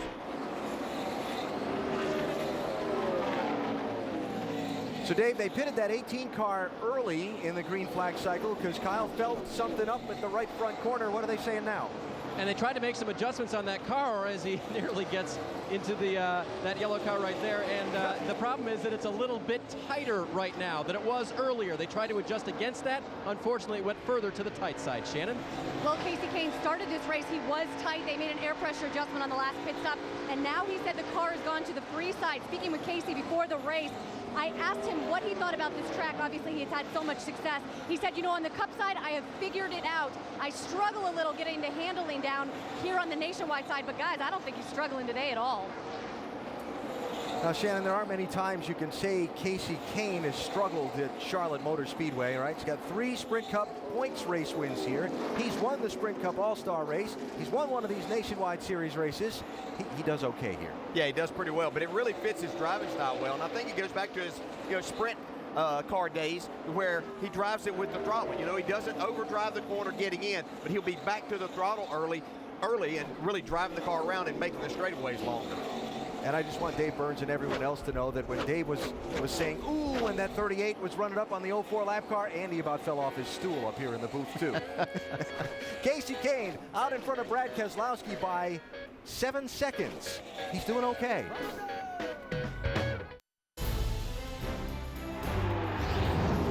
Danica Patrick going side by side with Weldon. She'll be the leader in turn number 1. My goodness. For a moment, all is right with the world. Danica Patrick leading the Indianapolis 500. Her story will certainly be told for days to come. Expect more drama and excitement when the Indianapolis 500 returns on ABC Sunday, May 30th. It is a huge weekend of racing here on ABC, back here at Charlotte Motor Speedway, getting things kicked off for Memorial Day. This race, the Nationwide Series race, being led by that 38 car of Kasey Kahne. And what stands out to you guys the most? Well, I just think that the interesting thing is how fast Kahne has been consistently. Once he caught Brad Keselowski in traffic, got by him, he has really been blazing a trail. So it's interesting. We'll see also Ryan Newman starting to catch up with that pack a little bit. There'll be some really good racing going on after our next pit stop, I do believe. What has been interesting too is they've practiced and qualified in 2 very different track temperatures. Some guys who've been good in both, Ryan Newman, Brad Keselowski, and Kasey Kahne. Got to see him pick up some spots here on pit road, though, Brian. What do you think? Yeah, absolutely. You know, the race is slowly unfolding. These guys are really just taking this moment to fill their cars out and really try to prepare their car for the end of the race. Figure out what they need to do the best job they can. You see a couple of the cars, you know, Kahne has really come on strong in the second run. Another Braun car, Leffler's done really good. He's putting off some really good lap times there. The 27 of Biffle, he was the strongest car for the last 10 or 20 laps of that first run. And I was really expecting him to come up here and challenge Kahne for the lead during this run, but he's lost something. He hasn't been quite as fast as he was. Well, let's get you caught up to speed on everyone that is running in the top 5, starting with Shannon Spake, who's got Kasey Kahne. Well, Nicole, if you think back to October, Kasey Kahne came very close to winning this race. He led a bunch of laps, but he was black flagged because he had a window net problem. Right now, Kasey is showing a little redemption on the racetrack, leading this race. The car has been pretty good just on the free side. He started 5th, took the lead after the pits, and he's not looking back. Mike? And speaking of windows, Brad Keselowski has a window of opportunity, perhaps to win this championship. He is the championship leader, but in light of recent news that Kyle Busch and Kevin Harvick will officially not be running for the title, you might think that Keselowski would get complacent. Instead, it's just the opposite. I spoke with him this afternoon before the race. He said, I'm more motivated than ever. I don't want anybody to say if I win this championship that Kyle or Kevin would have won it if they ran the full schedule. He wants to run away with it, Shannon. Ryan Newman in the number 1 car for the second week and second race in a row. When you pulled the garage this weekend and you asked what the number 1, what the fastest car out there was, a lot of teams would have said this number 1 car. Well, I asked the team, so do you have the fastest car? And they said it's fast, but you never know what can happen in the race. The handling has been a little off, but ever since that last pit stop, Ryan Newman says the balance is good. Dave? Shannon, let's get Brian Vickers' question answered. What happened to Greg Biffle? Well, they made a track bar and an air pressure adjustment on that stop. After the restart, after he got back on the track under green, he said that air pressure adjustment made his car wobbly and very darty at the start of that run. That's how he lost positions. As for Joey Logano, he was running behind Kevin Harvick and wondered how Harvick was beating him on the racetrack. His spotter told him he's beating you rolling through the center of the corner. As soon as that happened, Logano made the pass and holds 5th position right now. Trouble on the track, guys. 38, Kasey Kahne in trouble. Kahne, the race leader, is in turns 3 and 4. Is he coming to pit road? He is. He's coming He's down going to pit give up road. an 11-second lead on second place for an unscheduled stop just shy of halfway. It doesn't look like a tire issue. Well, maybe it is. If I was, yeah, it looks like they may have something there on the left rear, Shannon. Hey guys, right now Kasey Kahne on the radio saying he thinks it might be a battery. You see the car on pit road. What a terrible break for this 38 team. You can see them right now going to work, and that is they are working on the back left side of this race car, and they do have a battery, guys. Yeah, I don't know how they diagnose that quick, if that's the issue. It's going to take a little while now to get this battery changed. At least a couple of laps under green.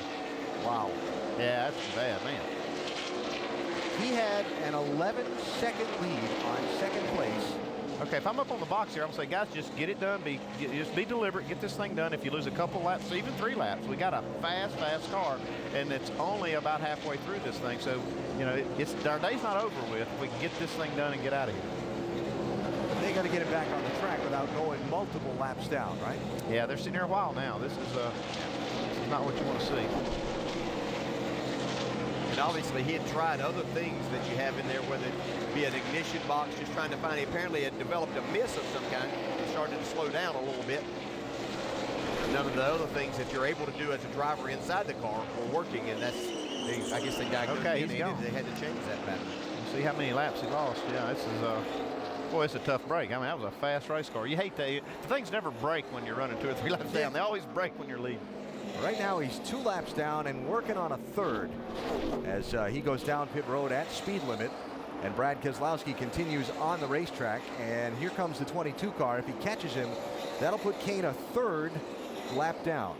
And you got a couple cars chasing this 22 car Keselowski. It's the one car of Ryan Newman and Greg Biffle in 27. They're having a great battle of their own, but they're also catching Brad a little bit. See him around, just coming into the picture here, right behind Trevor Bayne. I think the 38 problems did too was Jamie McMurray had just gotten lapped right before that, so he's back on the lead lap for the time being. That 99 car that you see right there, Ryan Newman just went out. He is the first car a lap down at this point. Yeah, he's coming though, and I see a little wiggle out of Brad Keselowski coming off turn 4 that lap.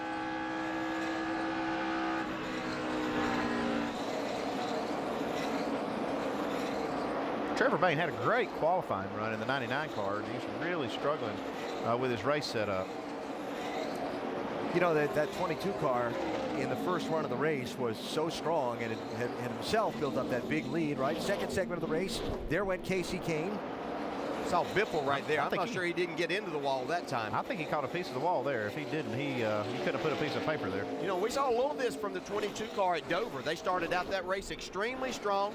After the first pit stop, then they got really, really loose and had a hard time catching up. They came back and made a 7th place finish out of it after Brad had spun out. So, but you're right, Dale. At Dover, he dominated a part of that race, and then all of a sudden, he really wasn't a factor.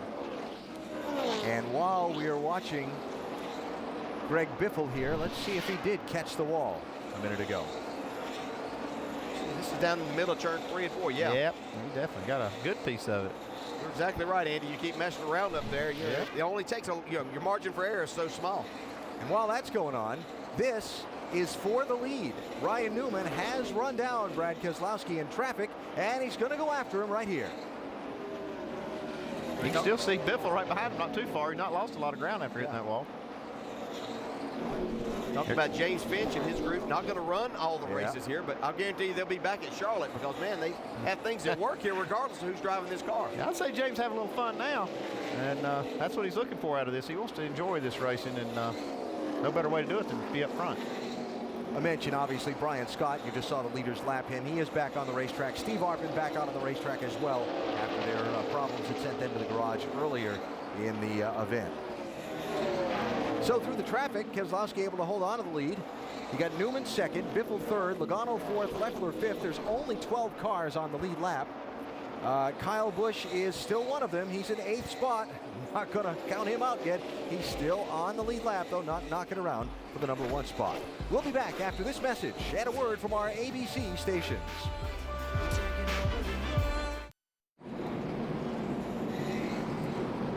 Welcome back to the NASCAR Nationwide Series at Charlotte. Make sure to go to NASCAR.com for all your latest NASCAR information. You will notice the pace car is in front of the field. Caution for the 3rd time in the race for debris in turn number 3. And that will give Trevor Bayne in the 99 car the Aaron's Lucky Dog free pass. He was the first guy a lap down, 13th position. He'll get sent around the pace car in a little bit and get back on the lead lap. We were coming up on a set of green flag stops. Now this will close the field back up again and give everybody one more chance at adjusting those cars. Yeah, there are a lot of cars need adjusting, and you see that one car running right behind Brad Keselowski. He's got a good car, and you see a lot of the leaders coming here, all of them. Shannon? Hey guys, Ryan Newman gives up 2nd place on the racetrack to come down pit road. He said the car was a little bit tight on that last run at the end of the run, so they're going to make a track bar adjustment and 4 tires for Ryan Newman in that one car. Dave? Greg Biffle needs a trip to the body shop. The guys will tug on those fenders to make sure they're not rubbing after he tapped the wall. It'll be a 4-tire change, mostly tight for Biffle right now. Mike? And Brad Keselowski loose. center off. They're going to make a chassis adjustment, an air pressure adjustment as well. 4 sticker tires this time around for the leader as they work now on the left side of the car. They take a fuel load of Sunoco race fuel, and they're away. Easy for you to say, Mike. Race off pit road from Nationwide Insurance. Logano up 2, Leffler up 2. One number you don't see on there is the 1 car at a slow stop. And there he is, just coming off the pit lane now. So we'll follow up on what happened to Ryan Newman and where he winds up. It is Brad Keselowski leading just past halfway. The NASCAR Nationwide Series race at Charlotte. We are back at under caution at Charlotte Motor Speedway, which is fitting because that's pretty much how this race started. On lap 2, the rookie Steve Arpin in that 7 car finds himself in the wall. Yeah, Steve gets down on top of Paul Menard. Paul turns him, and you see chaos behind him. Mark Green tears up his race car, and we're off to a rocky start. Chaos being the key word because double file restarts led to more trouble. This one for Brian Scott in the 11. So we had 2 cautions for 8 laps in the first 10 laps, and it led to 8 cars in the garage. Yeah, you know, right there you saw a double file restart stack up, miss a shift, and big problems. Here you see the Casey Kane problems, battery trouble. He pits. You know, this is a problem that's plagued this team. They've had really good cars, really fast cars. They can't seem to put a whole race together.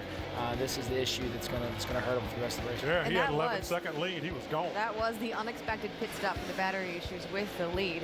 He had led at that point 29 laps. That was your 5-hour energy rapid recap. So far, right now, under caution coming back down, Brad Keselowski is the leader. He's been leading for a while. He seems to have it under control today. Familiar suspect. Brad is racing hard today. Had that really hard crash in practice, but is really digging in and running hard. Yeah, he really is. He's got a good car, but I tell you who has the best car on the racetrack is Kyle Busch. He was clicking off some incredible laps. As soon as he moved up to the top of the racetrack to block Kane from putting him a lap down, he really found something, and he was 3 to 5 tenths faster than just about anybody I saw. And this is a guy that actually went a lap down because he was penalized for speeding on pit road back in the beginning of the race on lap 48 when he made that early stop. When it comes down to it, what are the guys learning on the track right now that may come into play these 90-some laps? Well, they're learning a lot about their race cars and what they need to adjust them on this last stop. But a lot of what they're learning, too, is grooves. You know, you saw Kyle Busch. He found something there when he was forced to find it that he didn't have before, and that's something that's going to come up later in this race. What about Greg Biffle in that 27 car? He has been running the high line all day long, made a little contact with the wall a bit earlier, but he has been strong. He's in 4th right now. You know, that last adjustment they made, they hurt the car a little bit. I'm sure they can come back from that. He, you know, the one thing that concerns me about the 27 car, he's been the fastest at times, but he only has it in one groove, and that's going to limit his possibilities towards the end of the race. But he has been really good if he can stay off the wall. Well, Brian Vickers is our special guest in the pit studio. He'll be with us all afternoon. AB, who do you got up there?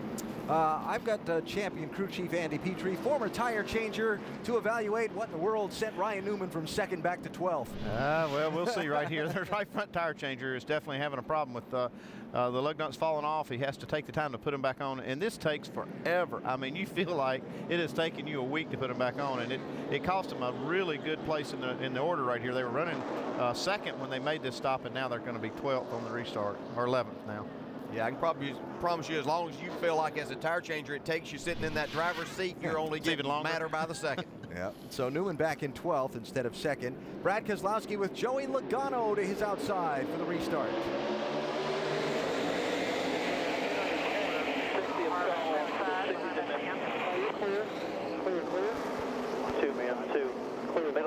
Middle 3. Downstairs. All clear. All right, you're clear. Look out. That had potential to get ugly. Nice job, everyone, to get through there. Yeah, these restarts can get pretty exciting because most of these guys have found with this tire, they don't have as much stagger as what they had. Their cars are really tight, so they're having to free them up. See Kyle Busch get into the back of Jason Leffler right there.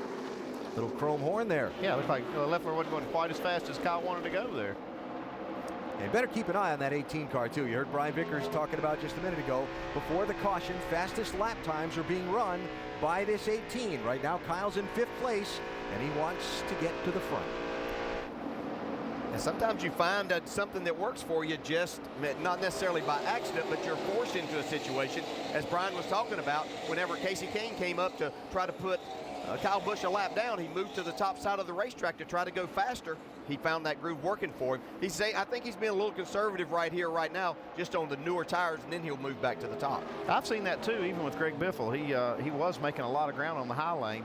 Now he seems doing it again. But sometimes on new tires, you'll see these guys go right down to the bottom for 5, 6, 8, 10 laps.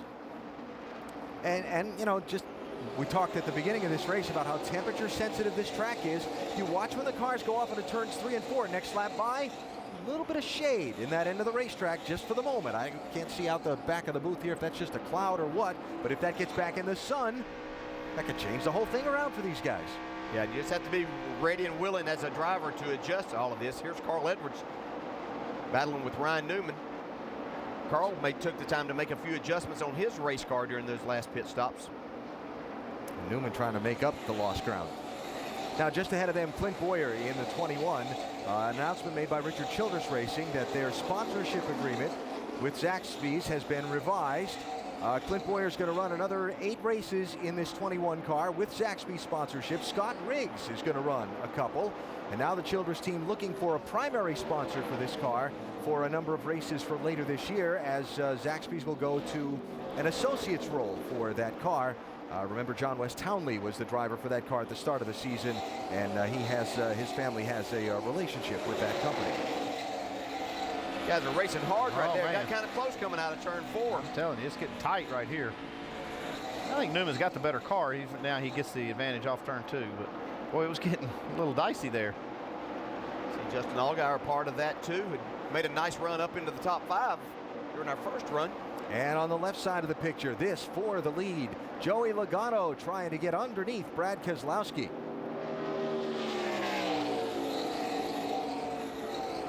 I won't give you one of those if that was the last lap things. Because I don't know who led it if that was the last lap. That was close. We've seen Joey Logano do a nice job of those guys adjusting on this car. He wasn't the best in those first 2 runs, but obviously they've made this car a lot better and more competitive for him. He's ready to go to the front. That's one of the things I've liked about him that you see. He really does get his car better and better and better as the race goes on. So he's got a good feel for it, and he's communicating it well to his crew chief. And through.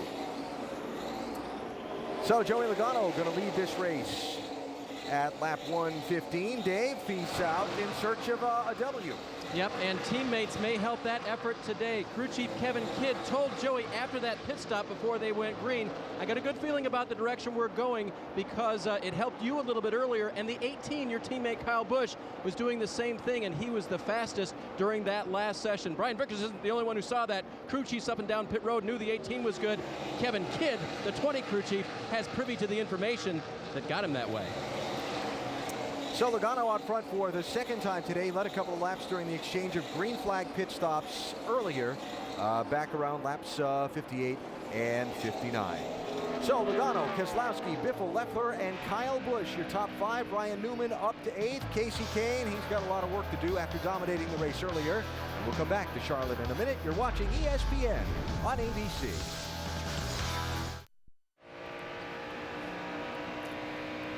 The Memorial Day weekend, always a huge one in the motorsports world, especially in Indianapolis, with the running of the 94th Indianapolis 500 for the Eyes on IndyCar Series. Our telecast presented by GoDaddy.com on ABC starting at noon Eastern Time tomorrow. Weather forecast is great. NASCAR Now, 9 a.m. Eastern tomorrow morning with pre-race coverage for tomorrow's Coca-Cola 600 Sprint Cup Series race. Then the NASCAR Nationwide Series moves to Nashville next weekend. Saturday prime time coverage starting with qualifying at 5:30 Eastern and the race.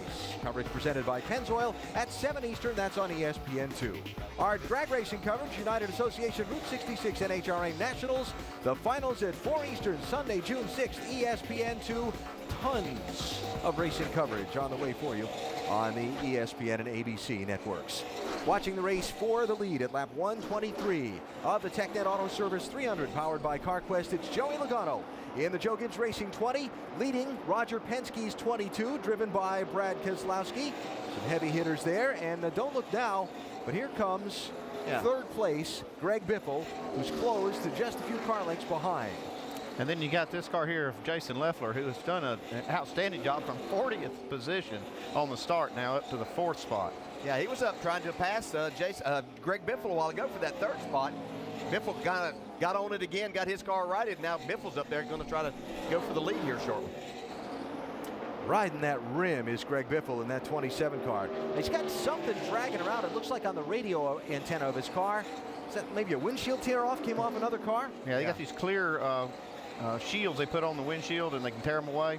It's like somebody's came off. I don't know if it was his or somebody else's, but it's stuck on an antenna. If he keeps running like this, everybody's going to want one. Yeah.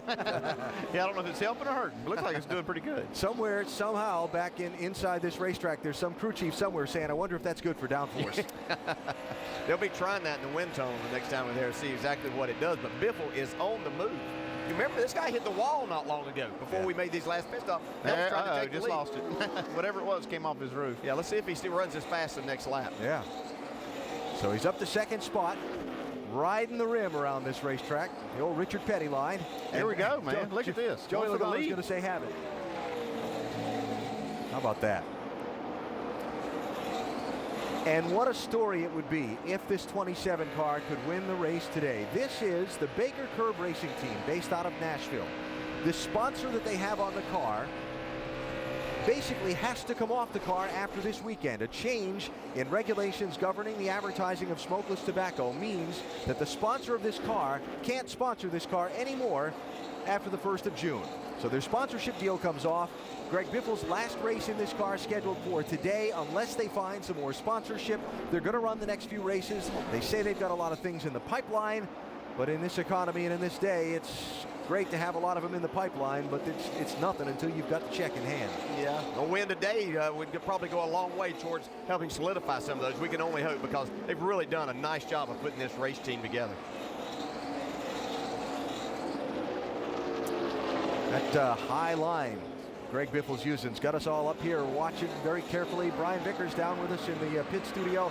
Brian, is he afraid of slipping when he's that close to the wall? I can promise you it's on his mind, but he's found a lot of grip up there. And what they did to the car in the last run, they got it back out of, and he's putting down some really good laps. You made mention earlier, him going to the bottom and then going back to the top. When you're on new tires and everyone has a lot of grip, it's hard to make up ground when you're covering more distance up top. But as the tires wear and those guys on the bottom start getting tighter and tighter, that's when you see Biffle's car get better and better on those long runs. He really carries a lot of momentum up top, even on old tires, and it's making a difference right now. Logano not willing to give that up. Yeah, you can see Biffle slip a little bit as he went around Kenny Wallace there down the back straightaway, but he slipped. Looked like he might have got in that corner a little hard. Well, it looked like that Kenny Wallace took his angle away that he was using getting into turn 3, and it definitely broke his momentum and let Joey Logano get the lead back. Here's 10. Ryan Newman in the 1. Remember, he was second going on to pit road at the last set of caution flag stops at lap 104. He came off pit road in 12th. And he hasn't made up a whole lot of ground. It's hard to make it up on the track. And you lose those kind of spots on pit road. That's why these crew chiefs pull their hair out when they have mistakes like that on pit road. It's amazing how much different your car drives when you get back in traffic, and makes the car react differently and makes it hard to go forward, Shannon. Yeah, the team came over the radio and said, shake it off, guys, but we cannot let that happen again this race. But, guys, we have talked about 2 tires, 4 tires, track position. Listening in on the radio, it sounds like there may be some gambling going on down here in the 1. They are thinking about maybe taking 2 tires on the next pit stop. Yeah, they may have to think about that now because they're not able to drive back up to the front. They don't have a lot of time left, so they're going to have to try something to try to get that track position back. A lot of it's going to depend on when they get that caution or when they come to pit road, right? Yeah, if we continue and have green flag pit stops again, I'd say that would certainly be a gamble that you could take, because we've seen these tires really be able to hold up. 2 tires saves you a good bit of time on pit road. And just behind Clint Boyer, Jamie McMurray in 12th position. He is also on the lead lap. 68 laps to go. Joey Logano, Greg Biffle fighting it out for the lead. We're back to Charlotte after this message and a word from our ABC stations.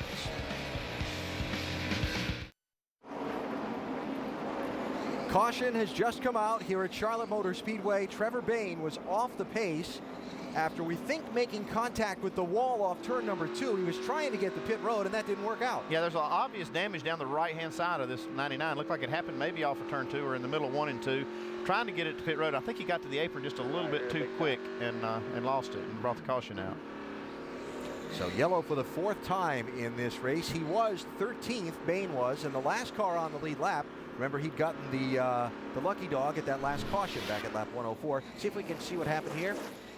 This is when he was trying to get to pit road, and you see he's just carrying just a little too much speed on the apron here. And with the damage. That looked a little weird, though. Definitely did, yeah. By the time he got to there, he should have been able to save it. Now, this is going into turn 1. Okay, definitely got the wall. Yeah, quite a few times there. As Andy said, a lot of damage to the right side. So, as mentioned, Trevor was 13th and on the lead lap at this point, and here come the leaders to pit road for stops at what will be lap 139, Shannon. Alan, Jason Leffler says the car is good. No changes, 4 tires only. Dave. 7 car of Greg Biffle was running in the second. Greg Biffle comes in for 4 tires on his pit stop. Joey Logano talking about 4 as well. They said this may be the last time we stop. Good change last time. Same thing, track bar up. Mike. Prior to the last stop, Brad Keselowski real loose. This time, though, the opposite condition. Very tight. 4 tire change in Sunoco race fuel. Brad Keselowski away. Kyle Busch. Wow. How about that 18 team? 4 tires, too.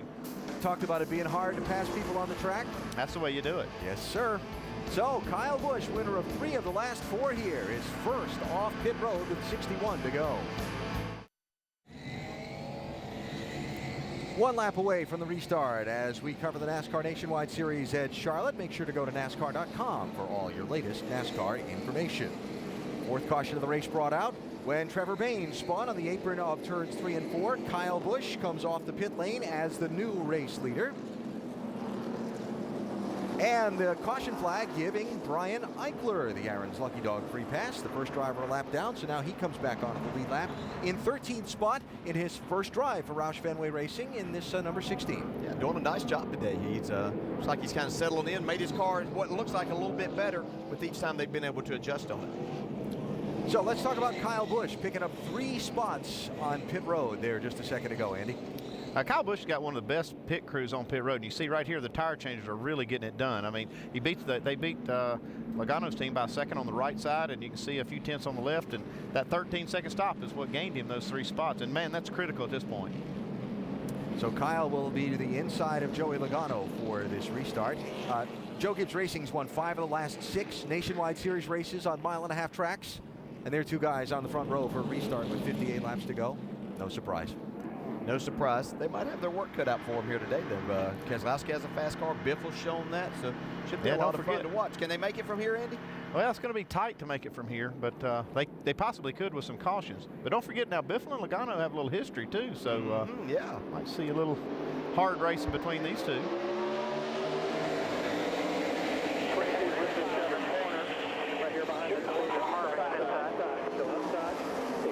Even with you, round still clear. 22's bringing the bottom, 2 back, 1 back.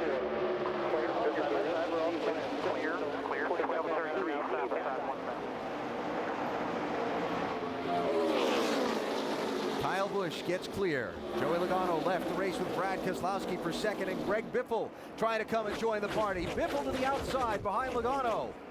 He's looking for room. And he's through to 3rd. Quick mention while we watch some of this close racing up front. 10 different drivers took the wave around just before this restart. Among them, Casey Kane, who did not pit on this caution to try and get one of his laps back. Remember, Casey so dominant earlier in the race. He's in 20th spot right now, and he's still a lap down. There's the 38 car.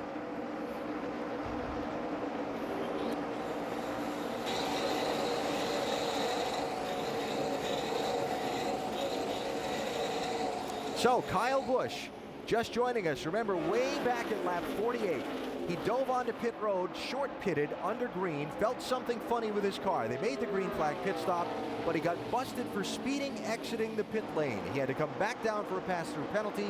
It left him in 21st spot and just in front of the race leader. Things worked out his way. He stayed on the lead lap, and now he's leading the race. Well, he had to work for it. He stayed in front of Casey Kane there, really working hard, found a little bit of something there with his line that picked him up quite a bit.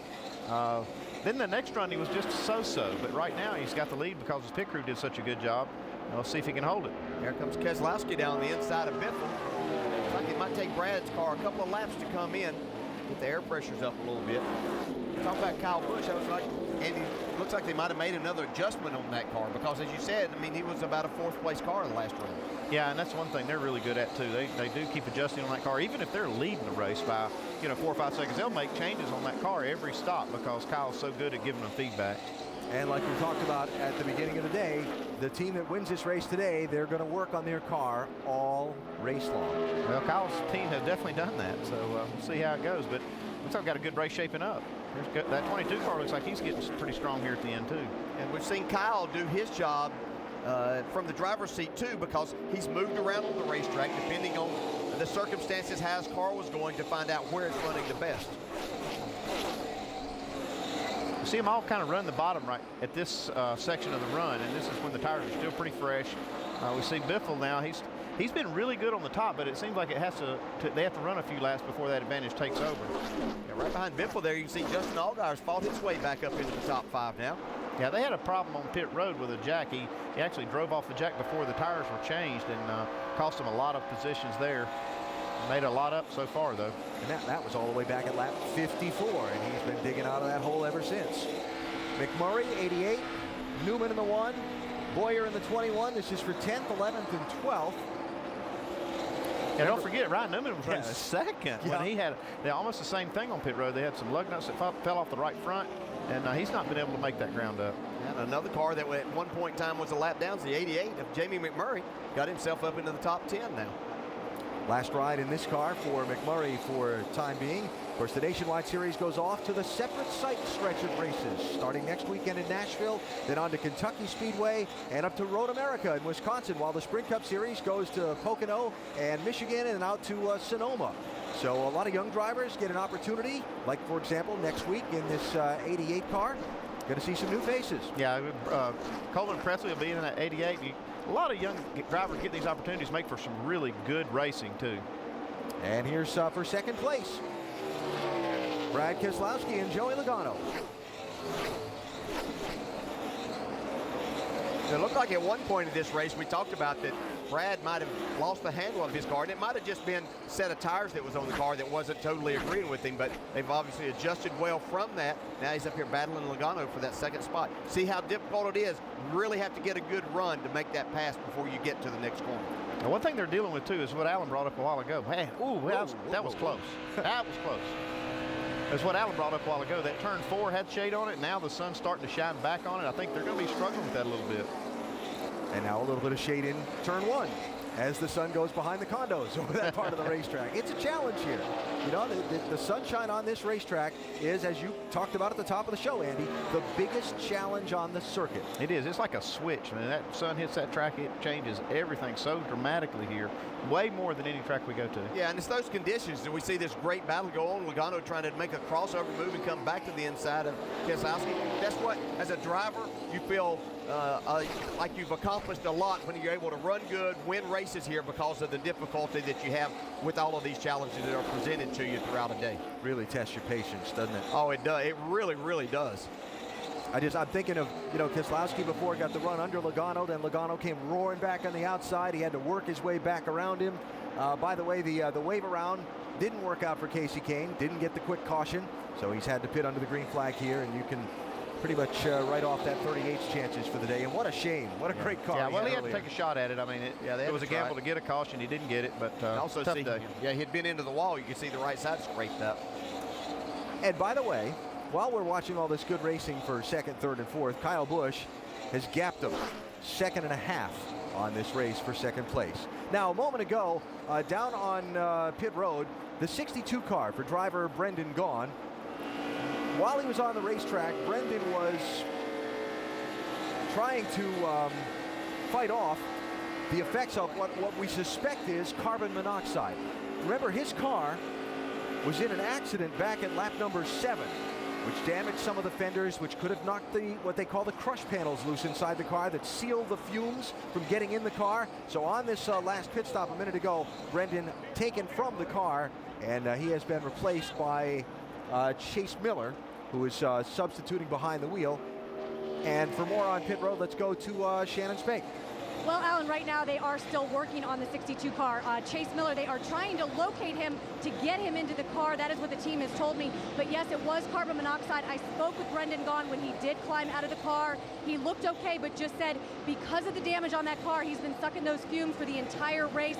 They brought him into the infield care center. You saw that he was on oxygen. But right now, the team trying to repair the damage down here in the Cup garage and looking for a replacement driver. Alan? DJ, you've been in one of those cars with those crush panels knocked out before. Yeah, it's not. Yeah, I mean, the only way I can tell you is that you start losing your focus, and then the longer that it goes, you really have no business being inside of the race car because it will create headaches. That comes later on. But when you start losing that focus, it almost then starts making you sleepy. You have no business being in a race car running 180, 190 miles an hour. So Brendan did the right thing. So good move there for Brendan Gaughan and the Rusty Wallace Racing team to get him out of the car. Yeah, here's a role reversal. We got Casey Kane trying to keep from going another lap down to now Kyle Busch. Yep. Kyle out in front by 1 7/10 seconds with 43 laps to go, trying to tie Mark Martin for most Nationwide Series wins at this track.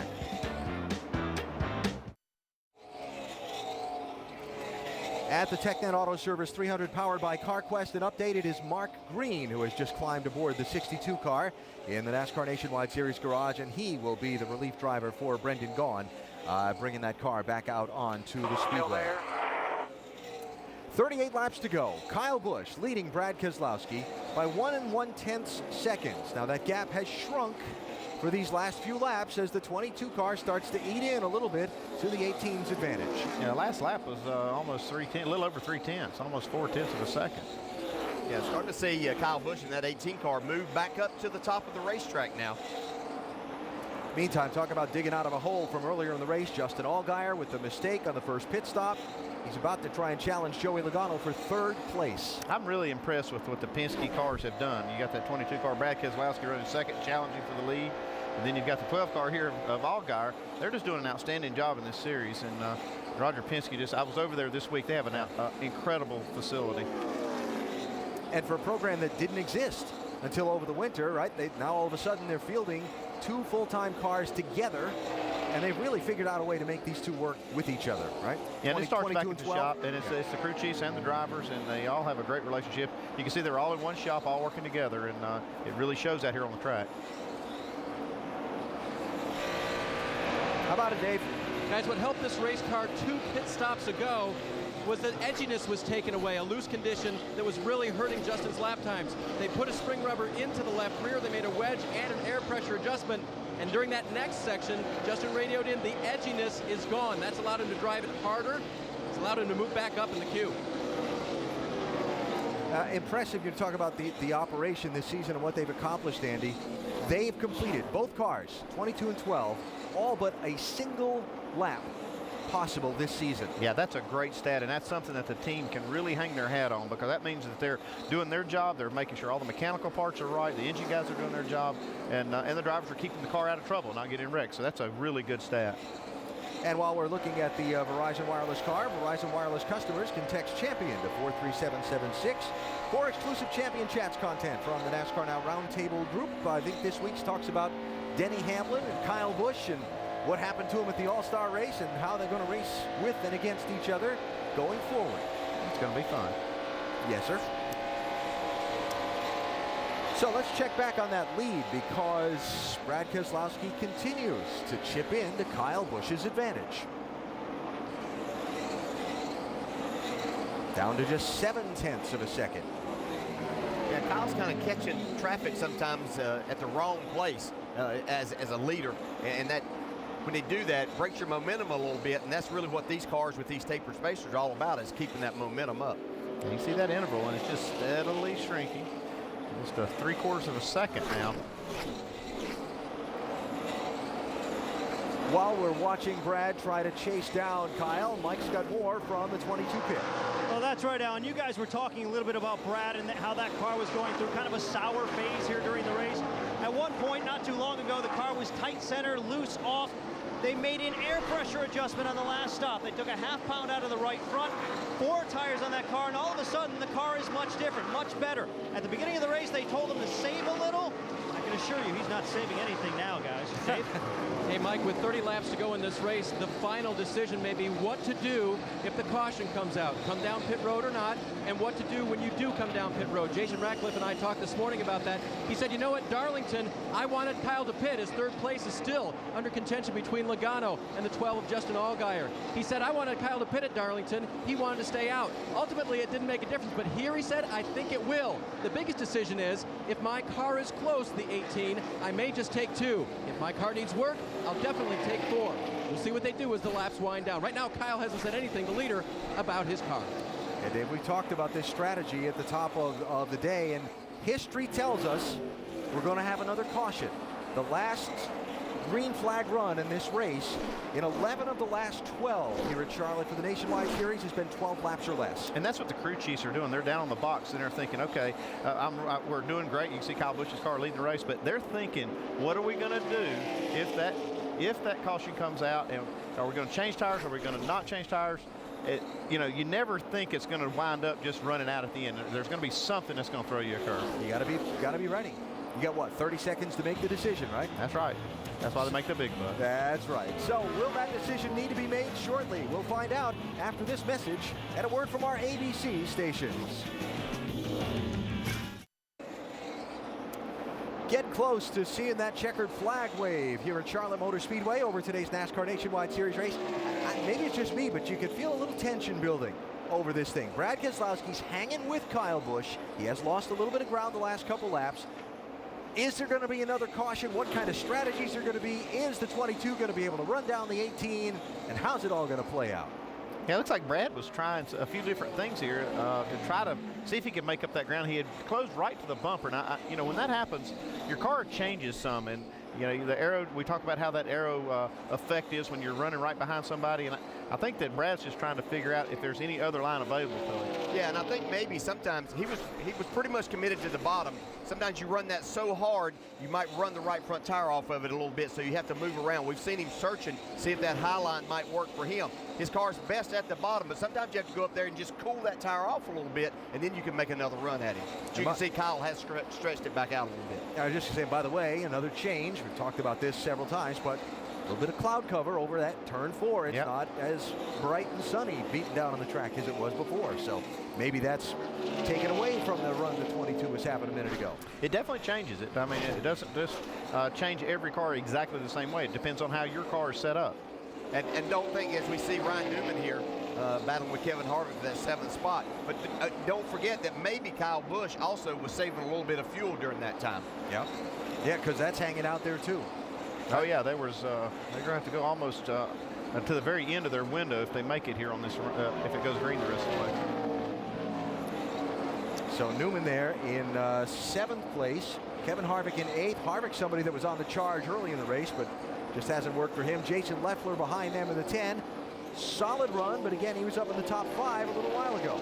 Yeah, I think it's like you said, Alan. It's track temperature changes. It affects some cars, and Leffler was up there when the track was a little different. Now he's struggling just a little bit, but he's still in the top 10. Shannon? Well, guys, it's really been a tale of 2 seasons for Jason Leffler. The first 9 races, he really struggled. The past 3, he's really come alive, and Leffler gives a lot of credit to the fact that every weekend when they unload since Darlington, they've unloaded exactly like their teammates. He said before Darlington, they were really off on an island on their own, and now he can go to his teammates, he can talk to crew chiefs and the drivers, and get a feel for what he should be feeling in that car. Says it's really helped with the program, and it's given him a lot of confidence, and he is having a great run today, from 40th up into the top 10. Another solid result for Jason Leffler, and you know, again, he was up a little farther forward during the race, but considering where he'd been at the beginning of the season, they've really got it going pretty well. Really haven't talked much about Carl Edwards, who started on the pole for this race and kind of faded back a little bit. He's been hanging in the middle part of the top 10 for most of the day. Well, Goodyear came with a new left side tire for these cars, and it's tightened a lot of them up. And I talked to a lot of the teams. They said that they really had to change their setup. Kevin Harvick said he didn't have anything like what he has raced here before. That's a good combination to run a fast qualifying lap, and we saw Carl Edwards do that.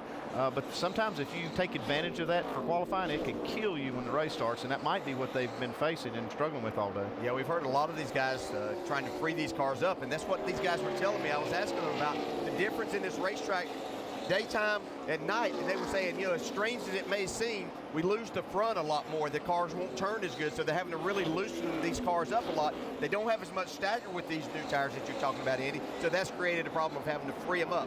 Mike, what have you got on the car? Well, it's interesting, you guys talking about just about everybody in the garage complaining that their cars were tight early on during practice. Well, that was the case for me doing my research as well, except for when I spoke with Carl. He told me his car going into this race was a little bit loose. That, however, has not been the case throughout the course of the day. It got much tighter as the day wore on. In fact, it was so tight the last stop, they added 2 pounds of air pressure to the left front tire. It seems to have helped, but that car was tight prior to that. Yeah, sometimes you see these guys that get the pole and they're not all that excited about it because they get worried that uh-oh, maybe my car is too good qualifying, and it might be that I struggle in the race, and that's a little bit of what Carl has faced today. So Carl Edwards running there now in 7th spot, and the struggle to get that first win of 2010 continues for this 60 team and for Ford in general. Yeah, and you see one thing Carl Edwards also sees is he's losing more points to the points leader, so that's not a good thing. Now, we mentioned Brian Eichler a minute ago, the 24-year-old San Diego native in his first drive for Roush Fenway Racing. Dave, he got that free pass a little while ago, and he's hung on to the lead lap for a bit. Yep, Alan, it has not been a perfect day, but it's been a good day for Brian Eichler. His first start for Roush Fenway Racing this year, his 4th in the Nationwide Series. He overshot his pit during the green flags pit stops around laps 58 and 59, and then they fought a tight race car, but on that last pit stop they made an adjustment and felt like it's quite a bit better for this young rookie. Alan? Told you. Looks like the 99 got the wall there off 4. Yeah, you're right, Al. You're always right, doggone. No, it's all in the numbers. Yeah, I know. Trevor Bayne into the wall. Caution is out with 14 laps to go. Second yellow flag involving this 99 car in a row. Now what do you do?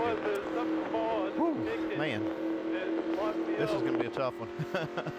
Tough one to call right here. All right, well, if I'm Kyle Busch's crew chief, I believe I'm going to get 2 tires to try to get out there with track position, because I don't think they can pass him if he has that position, even with maybe better tires.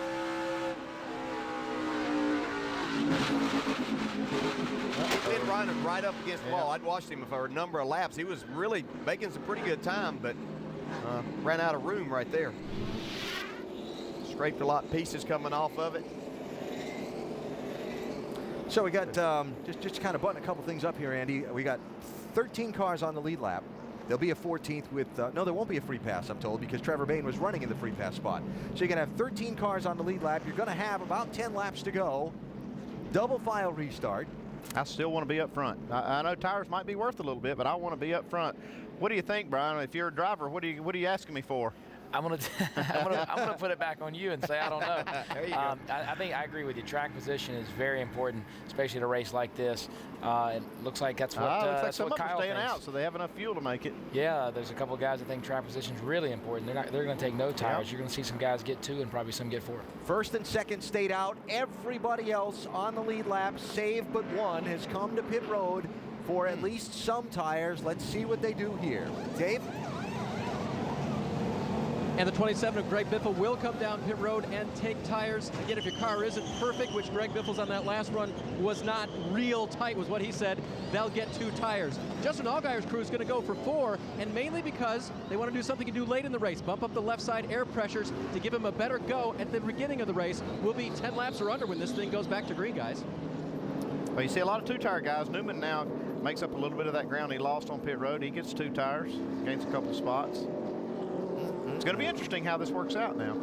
Yeah, I'm not sure about the 4-tire stop there. I like coming and getting some fuel, but I think 2 tires, and especially when Justin Allgaier, he came in, he was running 3rd, had a really good race car. I think I'd have had to take the chance with 2 right there. And then you got the two that stayed out on the track. Yeah, and do they have enough fuel? Kyle Busch and Brad Keselowski did not pit. Going to have about a 10-lap run to the checkered flag when we come back. Let's see how it all turns out. What a day it has been for Kyle Busch. Had to make a short pit earlier under the green flag. This was lap 48, and when leaving that pit stop, he felt something wrong with the car. He got busted for speeding on pit road. The pass-through penalty set him at the tail end of the lead lap. He fought then leader Casey Kane hard to keep from going a lap down. Then later, after a caution caught him up with the rest of the field, his pit crew picked him up 3 spots on the pit lane and put him into the race lead. He held on to that lead, fighting off Brad Keselowski. Then under this most recent caution, the 18 and 22 did not pit. Everyone else on the lead lap did. That has Kyle Busch leading this race as we come down for a restart with what will be 9 laps to go. This could be interesting. Oh, man. Here's Kyle Busch trying to win his 15th Nationwide Series race on a 1.5 mile track. Brad Keselowski has never won on a 1.5 mile track. So, and that 15th win would tie Mark Martin for the most on a 1.5 mile. So, and again, 18 and 22, no fresh tires. And no fuel. And no fuel this time.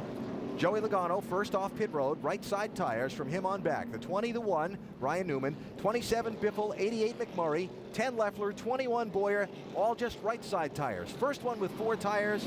Carl Edwards in that 60 car. He's going to restart 9th. Double file restart again. We're coming to it with 9 laps to go, and we've seen troubles on a restart already once today. Yeah, we saw somebody not get going on the restart. It caused a huge pileup. Yep, spinning the tires right here. Those guys, those tires were hot, picking up different things off the racetrack, rubber and things. Let's see what happens. Here we go.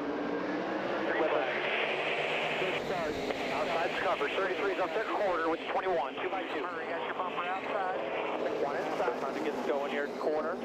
Still.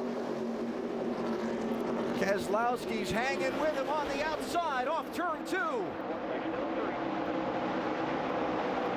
Well, if he can hang right there, he can really help or take that line away off the corner for Kyle. But Kyle's going to work really hard to try to get clear right here, and he might do it. Wow, he drove that thing in. I'm not sure he left it. No trouble. Brian Eichler, Stephen Wallace, off turn 4.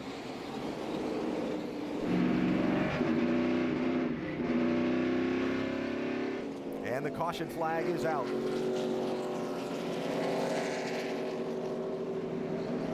Now Eichler on the lead lap in 13th spot.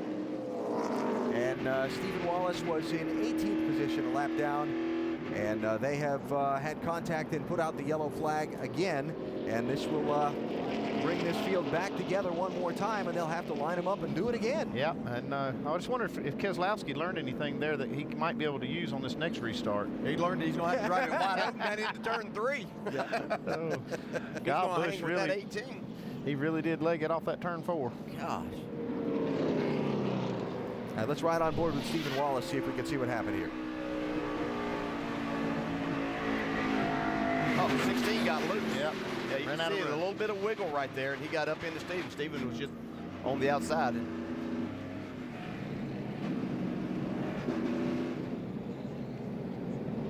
Then they couldn't get away from each other as they got off of turn 4 here. You can see still happening on the front straightaway. Eichler having a really good race so far there, and that's too bad. Nothing intentional, but Stephen was definitely a victim in that, Stephen Wallace. Yeah, but a wrinkled up race car, and continued tough run of luck here that Stephen's been on for a little bit. And for Brian Eichler, what had been a good clean day for the Roush Fenway team, going to come up with some wrinkled up fenders as well. Eichler, by the way, to drive this car next weekend in Nashville. The defending winner of this race is going to get back on the lead lap. Mike Bliss is going to get the Lucky Dog free pass here. So the 40 car running right now in 14th spot. We'll come back around onto the lead lap when we get set to line it up again. So I'm wondering, as we motor around here with the possibility of a few green-white-checkered finishes, Dave, if Kyle Busch's crew chief thinks they've got enough fuel for all that. Yeah, that's kind of what I was thinking too. I wonder. Nice little restart there for you on older tires. So can he do that a few more times with potential green-white checkers? And you got enough gas? Yeah, I think so. I mean, the gas is close. Yeah, I mean, we were good about 3 laps if it would have went green there, so I think we're okay. But our Not Energy Drink Toyota's been on both sides of the field today. I mean, we were too tight to start and then got it way too free. So, but one thing's for sure, it's its best up front, and we just couldn't take a chance of some of those guys back there not pitting, getting in dirty air. I don't think we could have overcome it even with tires. So that was the call we needed to make from where we were running, and I think we got a driver and a car that can get it done. He's on the good side of the field right now. Mike? And the guy trying to catch him is Brad Keselowski. His crew chief is Paul Wolf. And it seems like your challenge is twofold. You got to get by Kyle Busch, and at the same time, you got to hold off those guys with fresh tires. How do you do it? Yeah, it's definitely tough. It's always tough. It seems like every race it's coming down to this with the late race cautions. And, what do?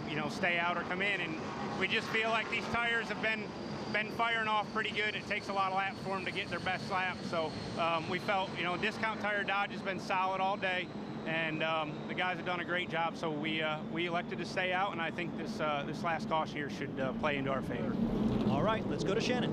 Nick Harrison calling the shots for Ryan Newman on this one team. You guys have overcome problems on pit road. You're currently on 2 fresh tires. Those are some fast cars in front of you. Do you have what it takes to get this victory today? I think so. We've been as fast as them guys on the long run, just not on the short run. And we put 2 rights on. The 18 and 22 stayed out. The 20 and 27 been strong all day, and we put some air in the right side tires. Hopefully we got enough what it takes. All right, he said they're better on the long run, guys. It looks like we're only going to have 5 laps to go.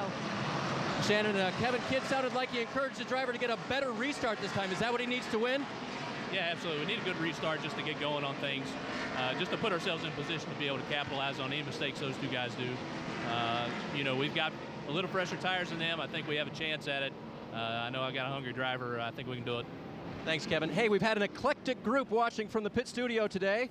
Who do you guys think can win it? Well, that is the question. Tires, no tires, fuel. Do we have enough fuel? Brian Vickers is in here with us. Who do you think wins this? If Kyle can get clear and he can get clean air, I think he's going to win the race. If he doesn't get clear and Brad pinches him down and holds him down, I think those guys with tires are going to be coming faster. I was really surprised that Brad was able to keep up with him on that restart, but Kyle Busch drove that car so hard into the corner. I think Kyle Busch wins this race. He is Again, he gets another opportunity to win. He is hard to bet against. 4 wins already this season. If he wins today, he ties Mark Martin with 6 wins, most wins at this track. AB, what do you guys think? I think anytime you tie Mark Martin, you've really accomplished something. Yeah, first of all. they really went out on a limb down there, didn't they, Kyle Busch? I think, Keselowski has a shot at this. I think he's got a car that can win it. I think he's one of those guys that just, when the money's out there, he'll go for it. Just like Brian said, though, if Keselowski can stay there on his quarter panel, look for either Logano or Biffle to have an opening to make it 3 wide. Then it does get fun. 4 laps to go to settle this one in Charlotte.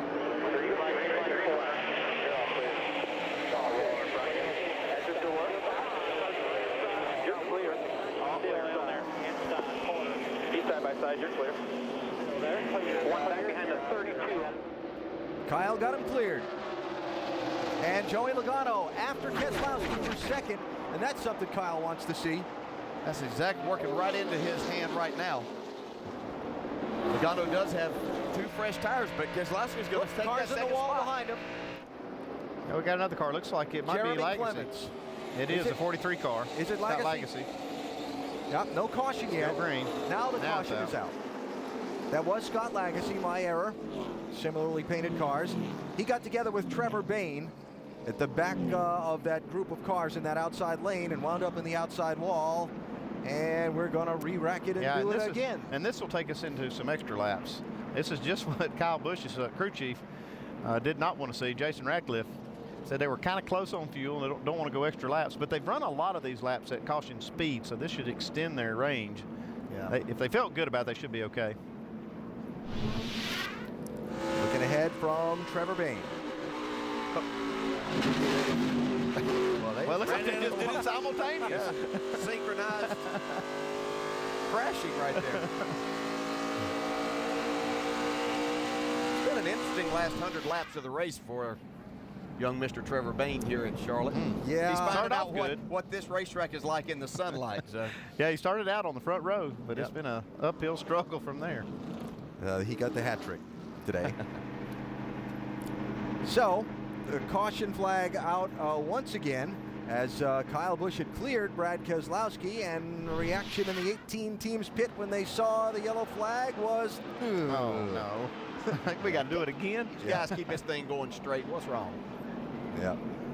I know the feeling. Jason Ratcliffe looking up and saying, okay, please don't sputter. Yeah. Please let this work out. Yeah. You know, we could go up to three of these green-white checkers. That's where it would get interesting. I'm pretty sure if we'd have been looking inside the car, that Kyle was probably throwing his hands up too at the same time. Yeah. So, while they clean up some of the debris up in turn 4, get some of the vacuum trucks and sweeper trucks out on the racetrack. Dave, what do you got? Just listening to the 18 radio and Jason Ratcliffe telling his driver, save, and then laughing, just in case we get a few more shots at this thing. Got to have enough fuel to do it. Yep, they don't run very well without fuel in them. So Kyle Busch cleared Brad Keselowski on that last restart. Might we remind you, I love these kind of numbers, Brad Keselowski's won twice this season. Both of those wins were last lap passes. Uh-huh. he might have a chance to do another one here. He didn't lead at the white flag, but he led at the checkers. So he's in position. We'll see what happens here. So we're setting up for the first attempt officially for a green-white checker finish. If you're new to NASCAR, the rules are that if the caution flag comes out and would be on the track when the race reaches its scheduled distance, the NASCAR will make an attempt at giving the fans a green flag finish. So they'll do a green-white checker finish. Wave the green flag, they race one lap, they get the white flag, they race one lap, they get the checkered flag. They'll do that up to 3 times. If at any point in that process the leader takes the white flag under green, then the race is over should the caution wave after that. There's been 4 green-white checkers in 2010. Brad Keselowski's won 2 of them. Yep. Kyle Busch has won 2 of them. There you go. So here, we'll see what happens. So, this is a tiebreaker. So you think those guys down in the pit studio are sticking with their Kyle pick right now? I think they will. I think they feel pretty good about it. After that last restart, they ought to. Yeah. So the question becomes, at this point, how long does it take him to clean the track up? Do Kyle Busch and Brad Keselowski have enough fuel to well, you look at that graphic, you'd say no, but you know, that's a calculated thing that we put up there. You know, one thing we've talked about is, you know, his crew chief, Kyle Busch, is telling him to save fuel. Well, the question is, how do you do that under caution? A couple things. One, you can put the car in 4th gear. You heard on that audio, the in-car audio there, the engine kind of lugging a little bit. That's from Kyle driving around the racetrack in 4th gear, keeping that RPM as low as possible. Another thing you may have saw him do a couple times is pull up next to the pace car, shut the engine off, and then coast for a bit, and you'll see it fall back, and then he starts it back up, he pulls back up. Yeah, look at it here, Brian, with Kyle doing just what you're describing. Get a little run, shut her down. And under a long caution, you do that a couple times, you end up covering the whole racetrack, and you saved a whole lap of fuel right there, not to mention him also running in the very high gear. I remember Tony Stewart doing that at Pocono under green. He didn't actually shut it off, but he would go out there and push the clutch in and let it coast for a long, long way trying to save fuel. A lot of ways to do that. All right, so let's reset it. Fuel is close on the top 2. And here's the critical thing, too. The fuel, this is the worst time, the restarts, because they're going through the banking. Right now, you'll see that those cars are tilted quite a bit to the left. Well, all the fuel's running down away from the fuel pickup, which is in the right rear corner. And if it gets any air in that line, it could actually stumble, or they'll even think it's vapor lock. And we saw that happen to Kyle Busch with his truck at Dover. That can happen right here if they're not careful. That's what I worry about more than anything as a crew chief. The green flag is going to wave at the conclusion of the 201st lap. Green, white, checkered, number 1. Can Keselowski stay with Kyle Busch this time? At the door. The pole behind you even. About a half lane between us. You got a shove here. You're clear. 9. You're still clear.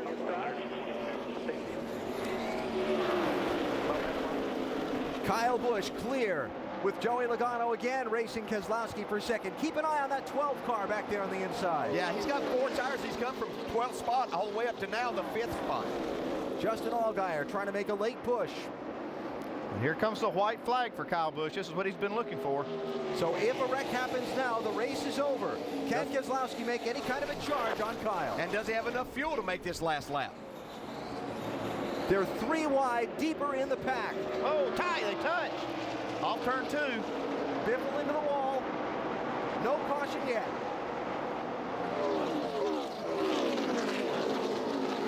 Keselowski running deep on the outside. Make a run at him. Here he comes up to Kyle's bumper, but it's not going to be enough. Oh, yeah, Kyle Busch wins again at Charlotte. Justin Allgaier was able to get by Ryan Newman right at the line for fourth. Good job, guys. Wow. So, the fuel held up. He got clear of Keselowski. The caution didn't come out, make him do another green-white-checker restart. And for Kyle Busch, his 5th win of 2010, the most of all drivers. And quite a bit of excitement in behind the leaders on that last lap that maybe leading to some tempers here on the cool-down lap. Yeah, I don't know what happened over there with Biffle, but definitely somehow he got forced up into the wall. Not sure if it was Harvick. I couldn't tell who they got together with. Got a lot of damage you can see. Yeah, it may have been him and Harvick, and I think there was actually another car involved. It could have been a 3-wide thing that happened off turn 2 behind the leaders.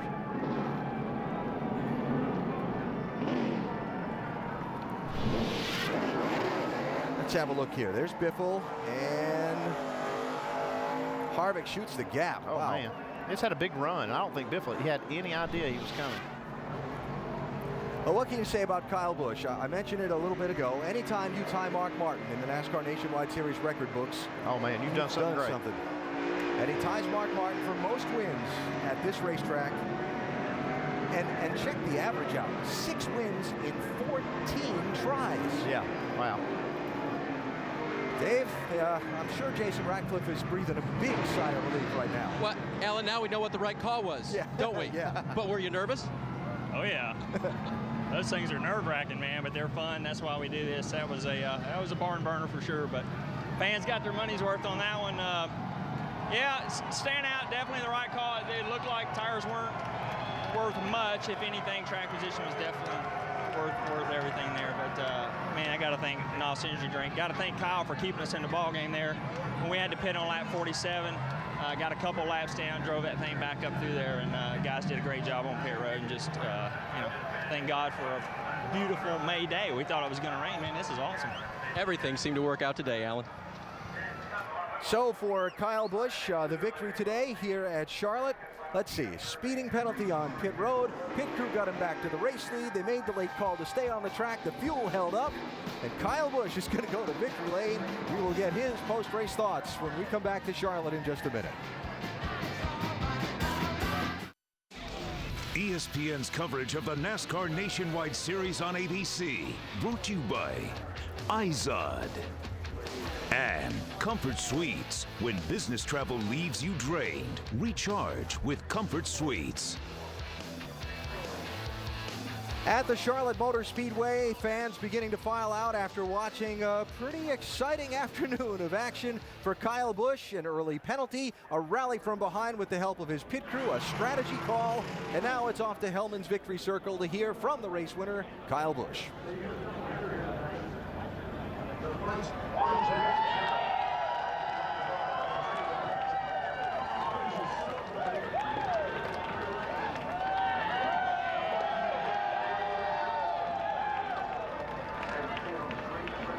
Well, Kyle's out of the car now, but a lot happened in that car today. And I've seen you count on your fingers before. Can you imagine all the things you overcame today to get to victory lane? It's just, we don't like to make them too easy, I guess. It's, man, what a race car this was. This Joe Gibbs Racing Camry was awesome. Can't thank NOS enough. And Z-Line Designs, of course, Nationwide, Gillette, Marquee Jets, and Combos, for all the guys that support this Nationwide program for us. So it was really an awesome time. And we had a great race car. We just, in the beginning there, we were really, really loose. And, really, really tight. Then we made some changes, got really loose, and I was just trying to fight it and find out what I needed. And Jason made some good race calls there at the end and getting the car handling right, and, of course, staying out, not coming down pit road. But, I also want to thank all the fans, too. That's cool. Kyle, 2 in a row for you, and now you got to get out of this thing. What's that feel like? It's a bummer, man. It's, I'd love to race them all, but, we've got bigger and better things on Sundays. So, we're going after that championship over there. We're second in points on that side, too. So we've got a good start to the season. We just need to finish it off. So hopefully this summer stretch will prove dividends for us by, missing some of these nationwide races. We can go concentrate on that deal and you know, make sure that the back and forth, we don't have to do those, and we can try to get some really good finishes. Brad Coleman steps into this car next week. Kyle Busch leaves a trail of burnouts for him to follow. So Kyle Busch with the win here today at Charlotte. Again, his 5th win of the season, the most of all drivers, and Kyle winning at this racetrack for, what, the 5th time in the last 6 tries. He loves this place. I don't think we even have to ask him about that. Let's check down with Greg Biffle, involved in that late skirmish, with Mike Massaro. Catching up now with Greg Biffle, who has a beaten and battered race car. What happened there on those closing laps? I don't know. Those guys, you know, we're all racing hard for position, and I'm not sure what happened. Somebody lost their car, you know, just, I don't know. You know, I mean, it just, that's racing. You know, it just got away from whoever it was, I guess, or somebody ran into somebody. I don't know what happened, but somebody was driving a little bit over their head, or I don't know what happened. I got to go back and watch the tape. You had a strong race car much of the day. What's it like for the day to end the way it did, knowing you had a much better race car than what the results will show? Well, it's not only that, it's just my last race driving for these guys. You know, this is, you know, there for a while I thought we were going out with a win. You know, I was going to say, how sweet is this going to be? You know, 10-race deal with the Redman Ford Fusion and Baker Curb and go out with a win. But, you know, we'd have been happy with the top 5 too. You know, we had a good car. Had a lot of steam on the top there. And it was going to be neat. I was going to run the very top those last 2 laps, but never got a chance. Greg Biffle walks away just a little bit disappointed today, guys. And he walks away with a finish of 13th at the end of the day here in Charlotte, and his time in the 27 car on hold for now, pending future sponsorship. Well, the NASCAR Nationwide Series on to Music City next Saturday night, and on to some of the standalone races you see upcoming. If you'd like to join us at some of those races, you'll have a good time. Go to NASCAR.com/tickets. Check it out. Back with more post-race coverage from Charlotte in a minute.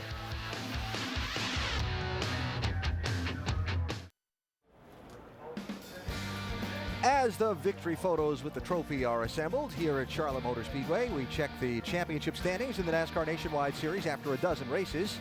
And find Brad Keselowski leading Kyle Busch by a single point. Remember, Kyle and Kevin are not going to run next week in Nashville, so it's really Brad leading Carl Edwards by 257. That's the important number. And did you know the point leader after 12 races has won the championship in 5 of the last 6 seasons? Good numbers for Mr. Keselowski, Shannon.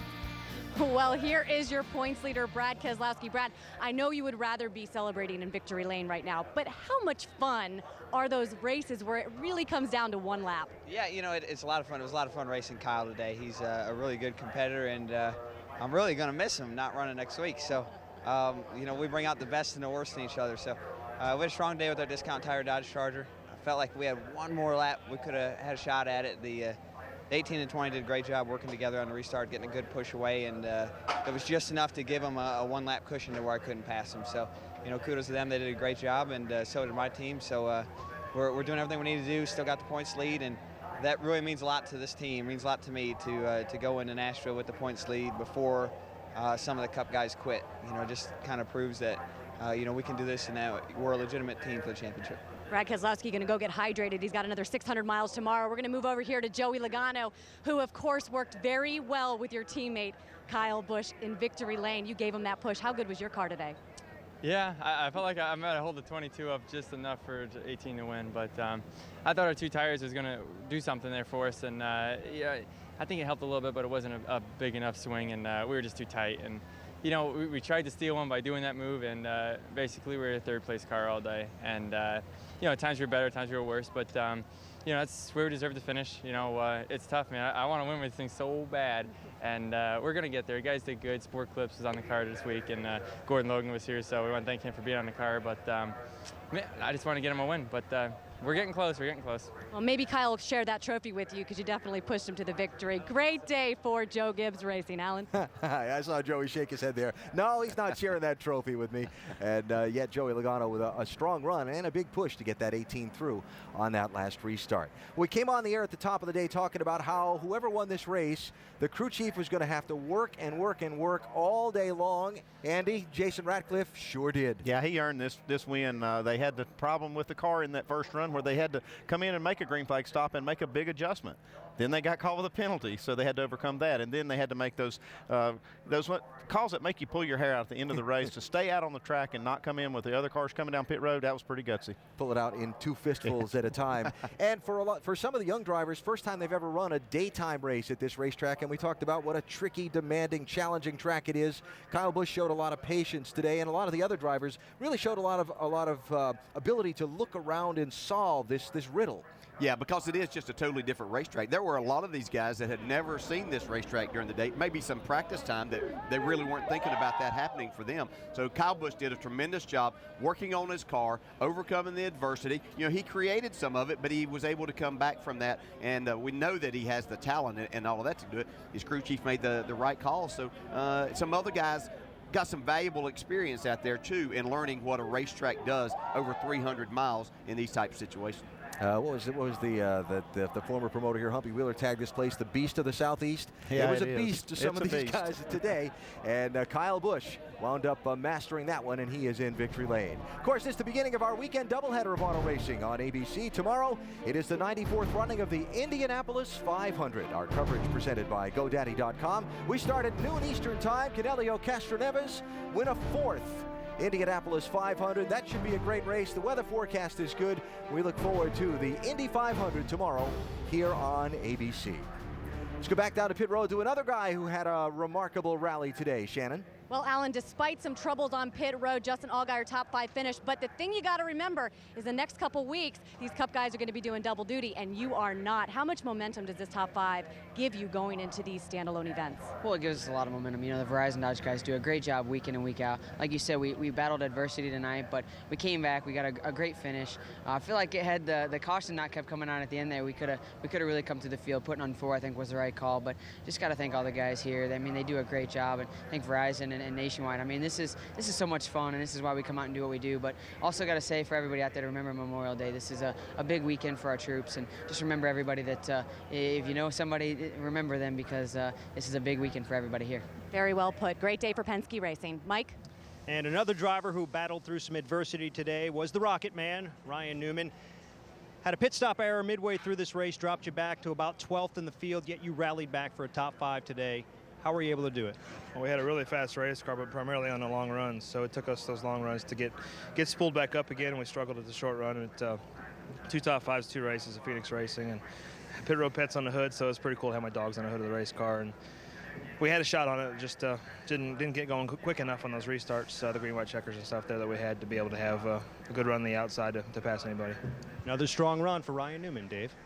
Well, Brian Eichler didn't get the finish he wanted, but he might have gotten the start he wanted, his first one for Roush Fenway Racing. What was the day like, and what was the conversation with Jack like afterwards? Oh, we had a good day. You know, we're real happy to have Conway Fred on board with us this weekend. Our 16 Ford Fusion was pretty good all day. There wasn't a scratch on her all day, and got a little bit roughed up there at the end. But finished in the top 15, we're all happy. Jack Campen told me keep my head high, and there'll be good races to come. All right, and his next one to come is next week at Nashville, and then, who knows? Nicole? All right, Dave. Well, you know, the one thing that stands out to me is Kyle Busch, with this 5th win this season, is now 3rd all-time on the Nationwide Series wins list. He's 1 race win behind the guy who's in 2nd. That would be Kevin Harvick. Neither one of those guys running for the championship this year, and that really is what it is all about. Yeah, no doubt about it. I'd like to say I did pick Kyle Busch to win this race. In that I think you both go-round. did, actually. Yeah, so I'll take that. And what an absolutely great run by Justin Allgaier. Started 12th, come back to 4th. But to speak to your point, he will run more races, and Kyle Busch will break all of the records, I do believe, in the Nationwide Series. He's just so good when he's in this race car, and we look forward to having him back. He's going to be off for a little while, but when he's around, it's a lot of fun to watch. You're in the car next to him, driving with him. What is it about Kyle Busch? Yeah, you know, he does a good job, and as he's gotten older, as he's matured more, he's able to finish these races off and not make the mistakes. You know, that mistake in the middle of the race probably would have spun him out at one point in his career, and now he can come back from that and overcome that. He's also with an incredible team.